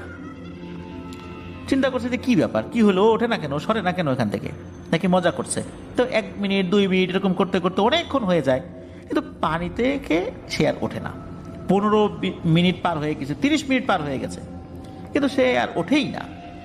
এদিকে ওরাও কি করেছে, ওই জায়গায় গিয়ে, মানে যেখানে ঝাঁপ দিয়েছে ওখানে গিয়ে ওকে খোঁজার চেষ্টা করে, আশেপাশে খোঁজে, পায় না। এরপর চিৎকার চেঁচামেচি শুরু হয়ে যায়। আশেপাশের মানুষজন সহ ভেরু মিয়াও তার স্ত্রীও পুকুর পরে আসে, শুরু হয়ে যায় খোঁজাখুঁজি। সকলেই খুঁজছিলেন। তাদের মধ্যে একজন বলে, এই মনে হয় কিছু একটা পাইছি রে। ওই জায়গায় দ্রুত অন্য লোকরা ছুটে যান তাকে হেল্প করতে। মূলত কাদার মধ্যে উনি কোনো কিছুর অস্তিত্ব টের পান। এরপর ডুব দিয়ে কাদার মধ্যে থেকে একটা মানুষের দেহ উঠানো হয়। সকলে চিন্তা করেছিলেন ছেলেটা মনে হয় বেঁচে আছে, তার পেট থেকে পানি বের করলে হয়তোবা সুস্থ হতে পারে। কিন্তু দেখা গেল ভেরু মিয়ার এই ছেলের পেটে আসলে কোনো পানিই নাই, সারা শরীর কাদায় মাখা, মারা গেছে ছেলেটি। মূলত এই বডিটা কাদার মধ্যেই পোতা ছিল। এই দৃশ্য দেখে ভেরু মিয়ার স্ত্রী তো সেন্সলেস হয়ে পড়েন। লাশ দাফন করা হয়। ভেরু মিয়া বলেন যে না, এভাবে আর চলতে দেয়া যায় না। সেদিন রাত্রেই এক কবিরাজকে আনা হয়। কবিরাজ বাড়ির ভেতরে ঢোকার আগেই বলেন যে আপনারা এই বাড়িতে আসেন কিভাবে, এই বাড়ি তো থাকারই যোগ্য না, ভাই আমাকে দিয়ে হবে না, আমি গেলাম। ভেরু মিয়া বলতে থাকেন, আরে ভাই কি হয়েছে তো বললে তো যান। কবিরাজ এই কথাটা কোনো উত্তর না দিয়ে হন হন করে হেঁটে চলে যান। তো এরপর আরো অনেক কবিরাজকেও দেখানো হয়, কেউ বাড়িতে আসে না। এই মাসুদ রানার নানির বাড়ির এলাকায় এক ছেলে আছে যে নিজেকে কবিরাজ বলে দাবি করত, কেউ কেউ তাকে ভণ্ড বলতো। সেই ছেলেটার বয়সও কম ছিল, এই 16-17 বছর ছিল আর কি। তো সেই ছেলে বলতো যে তার সাথে একটা পরী আছে, তাকে দিয়ে সমস্যার সমাধান করে। তো সেই ছেলে হঠাৎ করে ভেরু মিয়াদের বাসায় আসে এবং বলতে থাকে, আমি আপনাদের বাসার সমস্যার সমাধান করে দিতে পারবো, আমাকে এত টাকা দিতে হবে। মানে কত টাকা চাইছিল সেটা জানা যায় না, তো বেশ ভালো অঙ্কের টাকাই চেয়েছিল আর কি। তো বাড়ির লোকজন তো খুশি, দেখ এবার একজন তো পাওয়া গেল, ভণ্ড হোক যাই হোক, আগের ভালো কবিরাজগুলো তো বাড়ির এই ত্রিসীমানায় ঢুকতে চায় নাই, আর এ তো তাও আসছে, ঠিক আছে দেখি কি করতে পারে সে।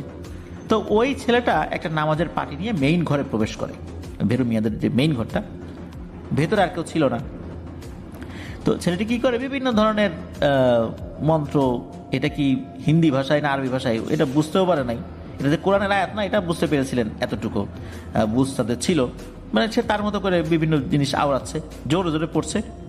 হঠাৎ ঘরের ভেতর থেকে ধস্তাধস্তির আওয়াজ পাওয়া যায়, বাইরের লোকজন সেটা শুনছে। ওই ঘরের ভিতরে ঢোকা নিষেধ ছিল, ছেলেটি নিষেধ করেছিল।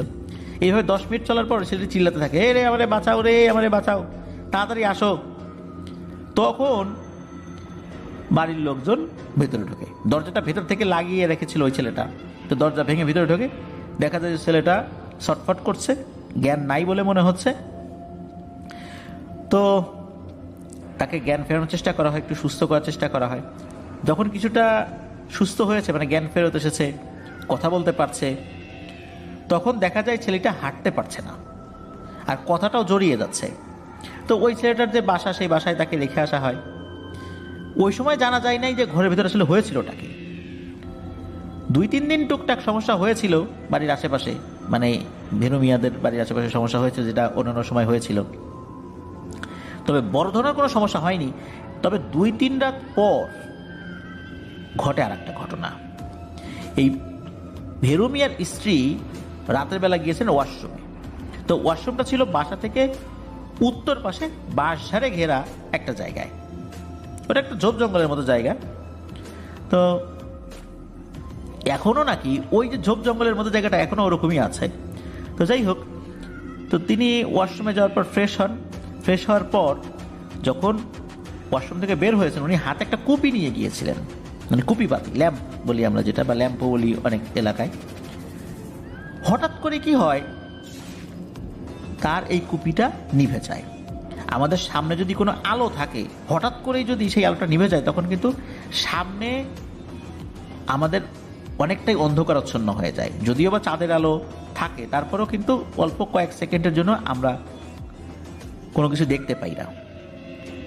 এটার সায়েন্টিফিক ব্যাখ্যাই আছে। যেমন আমরা বাইরের রোদ থেকে যদি হঠাৎ করে ঘরে ঢুকি, ঘরটা যদি একটু অন্ধকারাচ্ছন্ন হয়, তখন কিন্তু আমাদের পুরো ঘরটাই মনে হয় যে একদম অমাবস্যার অন্ধকারের মতো। কিছুক্ষণ পর আস্তে আস্তে চোখে ওই বিষয়টা সহনীয় হয়ে যায়, তখন আমরা অনেক কিছু দেখতে পারি। তো ওরকমটাই হয় আর কি। হঠাৎ করে নিভে যাওয়ার পর উনি ওরকম কিছুক্ষণ দেখতে পাচ্ছেন না। তো উনি বাড়ির রাস্তা অনুমান করে হাঁটা দিয়েছেন বাড়ির দিকে। তো উনি 8 থেকে 10 মিনিট হেঁটেও বাড়ির দেখা আর পান না, কিন্তু তার ওয়াশরুম থেকে বাড়িতে ঢুকতে 30 সেকেন্ড লাগবে। এবার হঠাৎ করে পেছন থেকে এক মহিলার কণ্ঠ ভেসে আসে। তিনি পেছনের দিকে তাকিয়ে দেখেন, ওই যে সেদিন রান্না করার সময় একটা অবয়ব দেখেছিলেন, সেই অবয়বটা, মাথার অংশটা শুধু সাপের মতো, কিন্তু এই মাথার অংশের একটা জায়গা মনে হচ্ছে ঝলসানো, পুড়ে গেছে। এইটা উনি যখনই দেখেছেন, উনি দিয়েছেন এক দৌড়, উল্টো দিকে দৌড় দিয়েছেন। আসলে উনি যে একটা গোলক ধাঁধায় পড়ে গেছেন, এটা তখনও বোঝেন নাই। যখন বুঝতে পারলেন, তখন তো অনেক দেরি হয়ে গেছে। উনি যখনই উল্টো দিকে ঘুরে দৌড় দিয়েছেন, উনি যেদিকেই দৌড় দিয়ে যান, হঠাৎ করেই ওই অবয়বটা তার সামনে এসে পড়ে। আবার ওইখান থেকে ঘুরে অন্যদিকে দৌড় দেন, সেখানে ওই অবয়বটা সামনে এসে পড়ে। তার বাড়ি থেকে যে উনি কতটুকু দূরে আছেন, এটা উনি বুঝতে পারছিলেন না। দিক বিদিক জ্ঞান শূন্য হয়ে দৌড়াচ্ছিলেন, কিন্তু দৌড়ে লাভ হয় না, বারবার ওই অবয়বটা সামনে এসে পড়ে। একটা পর্যায়ে ওই অবয়বটি ভেরু মিয়ার স্ত্রীর চুলোর মুঠি ধরে শূন্যে তুলে ফেলে। আবার ওইদিকে এই ভেরু মিয়া দেখেন যে তার স্ত্রী অনেকক্ষণ হলে ওয়াশরুমে গেছে, এখনো আসে না। এমনিতে তো বাসায় বিভিন্ন ধরনের সমস্যা হচ্ছে। তো উনি কি করেছেন, হারিকেনটা নিয়ে খোঁজার জন্য বের হয়েছেন। দেখলেন যে ওয়াশরুমেও সে নাই, ওয়াশরুমের দরজা খোলা। কোথায় গেল? সন্দেহ লাগে ওনার মনের মধ্যে। উনি আশেপাশে খুঁজতে খুঁজতে মোটামুটি বাড়ি থেকে 4-5 মিনিট দূরের রাস্তায় গিয়েছেন। তো তো ওইখানে যাওয়ার পর ধুপ করে একটা শব্দ উনি পান, মনে হলো উপর থেকে কিছু একটা পড়লো। তো কি পড়লো ওই দিকটাতে যখন উনি গিয়েছেন ওই শব্দের উৎসটাকে ফাইন্ড আউট করে, তখন উনি ওইদিকে গিয়ে দেখেন তার স্ত্রী মাটির উপর পড়ে আছে।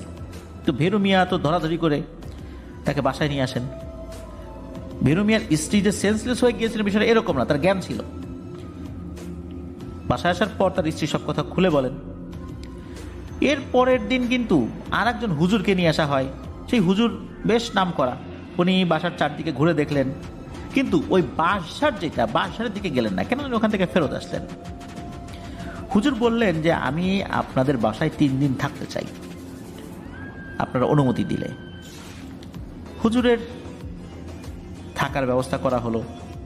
হুজুর রাতের বেলা আসনের মতো করে বসে গেলেন অজু করে, এরপর বিড়বিড় করে কার সাথে যেন কথা বলতে লাগলেন। তো আনুমানিক 30 মিনিট, আধা ঘন্টা বা 1 ঘন্টা এরকম একটা সময় এরকম করেছিলেন আর কি। তো এরপর উনি কথাবার্তা থামিয়ে দেন। তো ওই রাত্রে উনি কাউকে আর কিছু বলেন যে আসলে ব্যাপারটা কি। পরের দিন বাসার সবাইকে দিলেন এক ভয়ঙ্কর তথ্য। হুজুর বলা শুরু করলেন যে এই যেই জিনেদের উৎপাত এখানে শুরু হয়েছে, এরা আসলে ভিন্ন ধর্মী জিন। অন্যান্য জিন থেকে এদের রাগ একটু বেশি। এরা অধিকাংশ সময় সাপের রূপ ধরে ঘোরাঘুরি করে। এরা মানুষের কোনো ক্ষতি করে না সরাসরি, যদি না মানুষ তাদেরকে আগে ক্ষতি করে। আর যদি তাদের কাউকে একবার ক্ষতি করে বসে, তাহলে এদের ধর্মই হচ্ছে যে ওর বংশকে একদম নির্বংশ করে দেয়া, পুরো পরিবারকে সাফ করে দেয়া। এরা অনেক হিংস্র হলেও এরা শান্ত থাকতেই ভালোবাসে, বড় কোনো ক্ষতি না করলে এরা কিছুই করে না। আর এই যে বাসারে এই জিনগুলো এসে এখন থাকা শুরু করেছে। তো হুজুর বলেন এই কারণে আমি বাসারের দিকটাতে যাই নাই। ওই হুজুর বলেন যে কোনো কবিরাজ এখানে আসা মাত্রই বুঝতে পারে এখানে ভয়ঙ্কর এক ধরনের জিনের অবস্থান রয়েছে, এই জন্য ভয়ে তারা ঢোকেই নাই। হুজুর বলেন যে আমিও ভয় পেয়েছিলাম, তবে আপনাদের বাসায় ঢুকতে ভয় পাই নাই, ওই বাসারের দিকটাতে যেতে ভয় পেয়েছি, এই জন্য আমি ওই দিকটাতে যাই নাই। হুজুর আরো বলেন যে যেদিন ভেরু মিয়া তার ছেলেকে ওই মেলায় নিয়ে গিয়েছেন, সেই দিন ওই ভেরু মিয়া ছেলেকে আবার রেখে যে আজিজ মিয়াকে খুঁজতে গিয়েছেন, এই ছেলে মানে আলিম মিয়া সে জল বিয়োগ করার জন্য ওই পাশের বাসারে গিয়েছেন। ওখানে ছিল এক জিন রাজার পুরো পরিবার এবং তার অধীনে থাকা কিছু জিন। মূলত ওইখানে তারা থাকে না, ওইটা তাদের চলাচলের পথ, কোনো একটা জায়গায় গিয়েছিল, ওইখানে কিছু সময়ের জন্য বিশ্রাম নিয়েছিল। তো জিন রাজা তার পরিবার সহ ওখানে ছিল। এখন ওই দিক দিয়ে যে বের হবে, ওইখানে এই আলিম মিয়া ছিল দাঁড়িয়ে। ওই দিক দিয়ে যদি আলিম মিয়াকে ক্রস করে তারা চলে যেত, তাহলে আলিম মিয়ার ক্ষতি হতে পারত। এই জন্য এই জিন রাজা এবং তার সাথে অন্য যারা ছিলেন তাদেরকে বলে যে এখানে একটু দাঁড়াই, ছেলেটা চলে যাক, তারপর আমরা বের হই।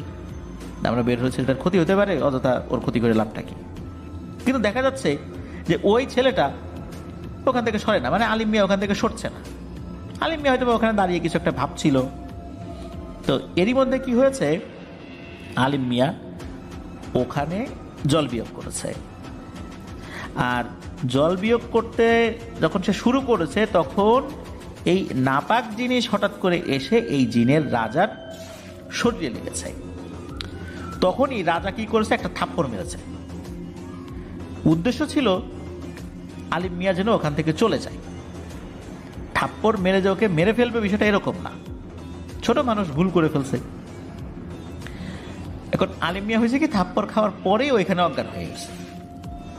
এখন লোকজন না এসে ওকে না সরালে একটু সমস্যাই হয়ে যাচ্ছে, কারণ তখন তো দিনের বেলাতে এইভাবে জিনেরা সরাসরি কাজ করতে পারে না, তাদেরও কিছু বাধ্যবাধকতা রয়েছে। এই জন্য ওরাও একটু অপেক্ষা করছিল। তবে জিনের রাজাকে অন্য যারা ছিলেন আর কি, ওই তার যেই অন্য অনুসারী যারা, তারা বলছিলেন যে রাজামশাই, এই ছেলেটার বিচার আমরা পরে করি, একে আমাদের দেশে নিয়ে গিয়ে বিচার করব। ওর একটা শাস্তি হওয়ার দরকার, ছেলেটা খুব দুষ্টু, ও ভবিষ্যতে এরকম আরও অনেক এই টাইপের কাজ করবে যদি একটু শাস্তির আমরা না দিই। তখন জিনের রাজা সম্মতি দেন, আচ্ছা ঠিক আছে, এটা দেখা যাবে পরে, আগে আমরা এখান থেকে চলে যাই। এর মধ্যে বাদ সেধে বসে জিনের রাজার মেয়ে। সে বলে যে বাবা, ও তো ছোট মানুষ, এটা করে ফেলছে, আমরা যদি এইভাবে সবসময় এরকম চিন্তা করি তাহলে কি আমরাও চলতে পারবো? ছোট মানুষ, ওরা মাফ করে দাও, ওরা কিছু বললো না, যা হওয়ার হয়েছে, থাপ্পড় তো মারছই, ওর আর বিচার টিচার করার দরকার নাই। তখন মেয়ের কথা শুনে জিনেরা রাজি হন, আচ্ছা ঠিক আছে, যা, এই ঝামেলা এখানে শেষ করে দিলাম, ওর আর কিছু হবে না। এরপরে কি হয়েছে, জিনেরা তাদের মতো করে ওখান থেকে চলে গেছে। যেই ঘটনাটা হয়ে গেল, এই ঘটনার পরদিন দুপুরবেলা নাকি ওই যে জিনের রাজার মেয়ে, সে এই আলিম মিয়াকে দেখতে আসছে, যে তার বাবা ছেলেটাকে থাপ্পড় মারলো, ওকে সুস্থ আছে কিনা, না কি অবস্থা, এইটা দেখার জন্য সে আসছে। আর ওই নারী জিনটা, মানে ওই বাচ্চা যেই মেয়ে জিনটা, ওর তো বয়স ছিল কম, তো ও যে আসলে সাপের রূপ ধরে আসছে, ও নিজেও বুঝতে পারে নাই যে ওর এই রূপে মানুষ দেখতে পারবে। তো সে ওই আলিম মিয়াকে মূলত দেখতে আসছে যে ও সুস্থ আছে কিনা। আর ওই সময় হয়েছে কি, এই ভেরু মিয়া ঘরে ঢুকে পড়ছে। ভেরু মিয়া ঘরে ঢোকার পরপরই এই জিনটা, সে আর অদৃশ্য হতে পারে নাই, তার রূপও পরিবর্তন করতে পারে নাই। আর তখন যে ঘটনাটা ঘটেছে, ভেরু মিয়া এই সাপটাকে মেরে ফেলেছে। যেহেতু ওই জিনটা ভালো নিয়ে তাই আসছিল, মানুষ তো আসলে বুঝতে পারে নাই। যখন তাকে হত্যা করা হলো, হত্যা করার পর এই রাজা এবং তার স্ত্রী, তারা তো খুব ক্ষিপ্ত হয়ে গেল স্বাভাবিকভাবেই। তো রাজা বলতেছেন তার স্ত্রীকে যে দেখো, তোমার মেয়ে এই ছেলেটাকে বাঁচানোর জন্য আমাকে বললো, ওরা মাফও করে দিলাম, কিন্তু কি হইলো, তোমার মেয়ে ও সুস্থ আছে কিনা সেটা দেখতে গেছে, দেখো নিজের জীবনটা হারাইলো। আর এরাও একটা বারের জন্য বুঝতে পারলো না যে এরকমের সাপ সচরাচর হয় না। ওরা বড় একটা অপরাধ করছে, এটা ভুল না, এটা অপরাধ, এর শাস্তি অবশ্যই আমি দেব। তো এরপরে কি হয়, আলিম মিয়াকে হত্যা করা হয়, এরপর আর একটা ছেলেকে মেরে ফেলে। এর মধ্যে আর একটা ঘটনা ঘটেছিল, এই যে একটা নারী অবয়বের মতো, যার মাথাটা সাপের মতো, সে আসছিল। মূলত এই অবয়বটা ছিল হচ্ছে এই জিন রাজার স্ত্রী। সেও আসলে চাইছিল না যে এইভাবে আরো বেশি হত্যাকাণ্ড হোক, কিন্তু এখানে একটা ব্যাপার ঘটে গেছে, সেটা হচ্ছে যে জিনেদের পরিবারের কোনো সদস্যকে যদি হত্যা করা হয়, তাহলে জিনেদের একটা নিয়ম রয়েছে, কোনো কিছু ত্যাগ করতে হয়, কোনো কিছু দিতে হয়। মুসলিম জিনেরা সাধারণত মানুষদেরকে খাইয়ে দিতে বলেন, অনেক সময় হিন্দু জিনেরাও খাইয়ে দিতে বলেন, ক্ষেত্র বিশেষে ভিন্ন ধর্মী কিছু করতে বলেন। মূলত এইটা বলার জন্যই নাকি সে আসছিল। কিন্তু সমস্যা হয় কি, সে যখনই আসছে, আসার সাথে সাথে তার মুখমণ্ডল যেটা সাপের মতো, এই আকৃতিতে কোনো কারণেই হোক এই ভেরু মিয়ার স্ত্রী দেখে ফেলেছে। আর তখন তার হাতে থাকা গরম ভাতের মার নিজের অজান্তেই ভয় পেয়ে ওইদিকে ছুঁড়ে মেরেছে, যার ফলে কি হয়েছে, তার মুখের একটা অংশ ঝলসে গেছে। তো সে মূলত আসছিল এটা বলার জন্য যে তোরা এই কাজটা কর, এই সমস্যার এখানে সমাধান হয়ে যাক। যখন এই ঘটনাটা ঘটলো, তখন তো আসলে পরিস্থিতি আরো জটিল হয়ে গেল। এরপর থেকে এই যে সমস্যাগুলো চলছে, তো হুজুর এই তথ্যগুলো দেন এবং বলেন যে আচ্ছা দেখি কিভাবে এটা সমাধান করা যায়। তখন হুজুর বলেন যে আর একটা উপায় আছে, আমি দেখি যে এই পদ্ধতিতে কাজটা করা যায় কিনা। তখন হুজুর ভেরু মিয়াকে সামনে রেখেই একটা চিঠি লেখেন এবং বলেন যে গভীর রাত্রে এই পথ দিয়ে একজন জিনের সর্দার যান, তিনি খুব শক্তিশালী মুসলিম জিন, উনি পালকিতে চলে যান। তো ভেরু মিয়া, তুমি রাতের বেলা ওখানে দাঁড়াবা, যখন দেখবা একটা পালকি চলে যাচ্ছে তুমি সালাম দিবা, তখন পালকিটা থেমে যাবে। তখন তোমাকে জিজ্ঞেস করবে কেন থামানো হয়েছে, তখন তুমি সাহস করে এগিয়ে গিয়ে এই চিঠিটা দিবা। আর আমি তখন আড়ালে থাকবো, সামনে যেতে পারবো না, এটা একটা নিয়ম। তো সেই অনুযায়ী পদক্ষেপ নেওয়া হয়। ওই রাত্রেই তাহাজ্জুদের সময়, তখনও ফজর আজান দেয় নাই, তখন একটা নির্দিষ্ট জায়গায় কিন্তু হুজুর এবং ভেরু মিয়া দাঁড়িয়ে আছেন। কিছু সময় পর দেখা যায় যে দূরে পালকির মতো কিছু একটা আসছে, তবে পালকিটা শূন্যে ভেসে আসছে। পালকিটা কারা বহন করে নিয়ে যাচ্ছে এটা দেখা যাচ্ছে না। তখন হুজুর বলেন যে আমি দ্রুত একটা গাছের আড়ালে চলে যাচ্ছি, বাকি কাজটা তোমাকেই করতে হবে। হুজুর আড়ালে চলে যান যদিও, এবং আড়ালে থেকে দেখছিলেন। ওই পালকিটা যখন কাছাকাছি চলে আসে ভেরু মিয়া সালাম দেন, সাথে সাথে পালকিটা থেমে যায় এবং ভিতর থেকে খুব মোলায়েম কণ্ঠেই বলে ওঠে যে সালামের উত্তর দিয়ে যে আপনি কেন আমাকে থামিয়েছেন বলেন। তখন ভেরু মিয়া সামনে এগিয়ে গিয়ে ওই চিঠিটা ধরেন। ওই পালকির ভেতর থেকে শুধু একটা হাতের একটা অগ্রভাগ বের হয়ে চিঠিটা নেয়। মনে হলো যে চিঠিটা ভেতর থেকে পড়ার পর তখন ভেতর থেকে বলে উঠলো, আচ্ছা ঠিক আছে, আপনারা যান, বাড়িতে চলে যান, কালকে রাতের বেলা আমি আপনার বাড়ির বাঁশবাগানে আসবো, তারপর দেখি বাকিটা কি করা যায়। এখনই কথা দিতে পারছি না, এখানে যেহেতু হত্যাকাণ্ড হয়ে গেছে এই সমস্যাগুলো খুব জটিল হয়, এগুলো সাধারণত সমঝোতার মাধ্যমে এই বিষয়গুলো সমাধান করতে হয়, অন্য কোনোভাবে সমস্যার সমাধানগুলো করতে গেলে ঝামেলা হয়। আপনি চলে যান, বাকিটা ইনশাল্লাহ আগামীকাল দেখা যাবে। তো এরপরে ভেরু মিয়া ওখান থেকে সরে চলে আসেন। ওই পালকিটাও এইভাবে চলতে থাকে, আবার একটা জায়গায় গিয়ে অদৃশ্য হয়ে যায়। তো যখন এই কথাগুলো আবার ভেরু মিয়া ওই হুজুরকে বলেন যে এই ঘটনা, তখন বলেন যে আচ্ছা ঠিক আছে, আগামীকাল রাতের বেলা আমরা ওই বাদশাহের ওখানে যাব, দেখি কি হয়। তো ওই রাতটা ওভাবে কেটে যায়। পরের দিন অপেক্ষা আছেন কখন রাত হবে। রাত তখন গভীর, আনুমানিক 12টা 1টারও বেশি। গ্রামে রাত 12টা 1টা মানে তো অনেক রাত, বিশেষ করে ওই সময়ের প্রেক্ষাপটে 50-এর দশক, তখন তো ওখানে বিদ্যুৎও আসে নাই। অনেক রাত ওনারা অপেক্ষা করছেন। হঠাৎ করেই দেখা যায় যে একজন খুব সুঠাম দেখি জুব্বা পরিহিত একটা লোক, মনে হচ্ছে তার শরীর থেকে নূর বা আলো ছড়াচ্ছে, এবং তার সাথে একই রকম আরও 9-10 জন আছে। তো তারা হেঁটে হেঁটেই আসছে, মনে হচ্ছে মাটির উপর দিয়ে হেঁটে হেঁটে আসছে। তো ওনারা কাছাকাছি আসতেই হুজুর এবং ভেরু মিয়া দুজনেই তাদেরকে সালাম দেন। হুজুর বলে দিয়েছিলেন ইনি হচ্ছেন সেই ব্যক্তি যাকে আপনি গত রাত্রে পালকিতে চিঠি দিয়েছিলেন, উনি আসছে তার কথা অনুযায়ী। তো হুজুর যখন এই দুইজনকে দেখেছেন, মানে ওই জিনের যিনি সর্দার যখন এই দুইজনকে দেখেছেন, তখন তাদেরকে ওখানেই থাকতে বলেন ইশারা করে যে আপনারা ওখানেই দাঁড়িয়ে থাকেন। এরপর কি হয়, হুজুর তো আর ভেরু মিয়া দুজন ওইখানে দাঁড়িয়ে থাকেন। আর ওই জিনের সর্দার কি করেছে, তার পাশে দুইজন তার অনুগত জিন কিছু একটা বলার পর কি করলো, ওই দুইজন জিন হাঁটতে হাঁটতে বাসার ভেতরে চলে গেল। যাওয়ার পর মোটামুটি 30 সেকেন্ড বা 1 মিনিট এরকম হবে। এরপর তারা দুইজন আবার ফেরত আসলো। আসার পরে ওই জিনের সর্দারের পেছনে দাঁড়ালো। এরপর মনে হলো বাসারের ভেতর থেকে কোন একটা শব্দ আসছে। শব্দ মানে কেউ হেঁটে আসলে বা এরকম হলে যেরকম শব্দ হয় এরকম। তো দেখা গেল যে সত্যি এরকম আরও 9-10 জন আবার ওই বাসারের ভেতর থেকে আসছে, তবে তাদের চেহারা এরকম নুরানি না, এরকম না, তবে কিছুটা ভয়ঙ্কর। খুব যে ভয়ঙ্কর তা না, মনে হচ্ছে মানুষের অবয়বই, কিন্তু কিছুটা ভয়ঙ্কর। হঠাৎ করে কেউ দেখলে ভয় পাবে, কিন্তু ভয়েতে মারা যাবে বিষয়টা এরকম না।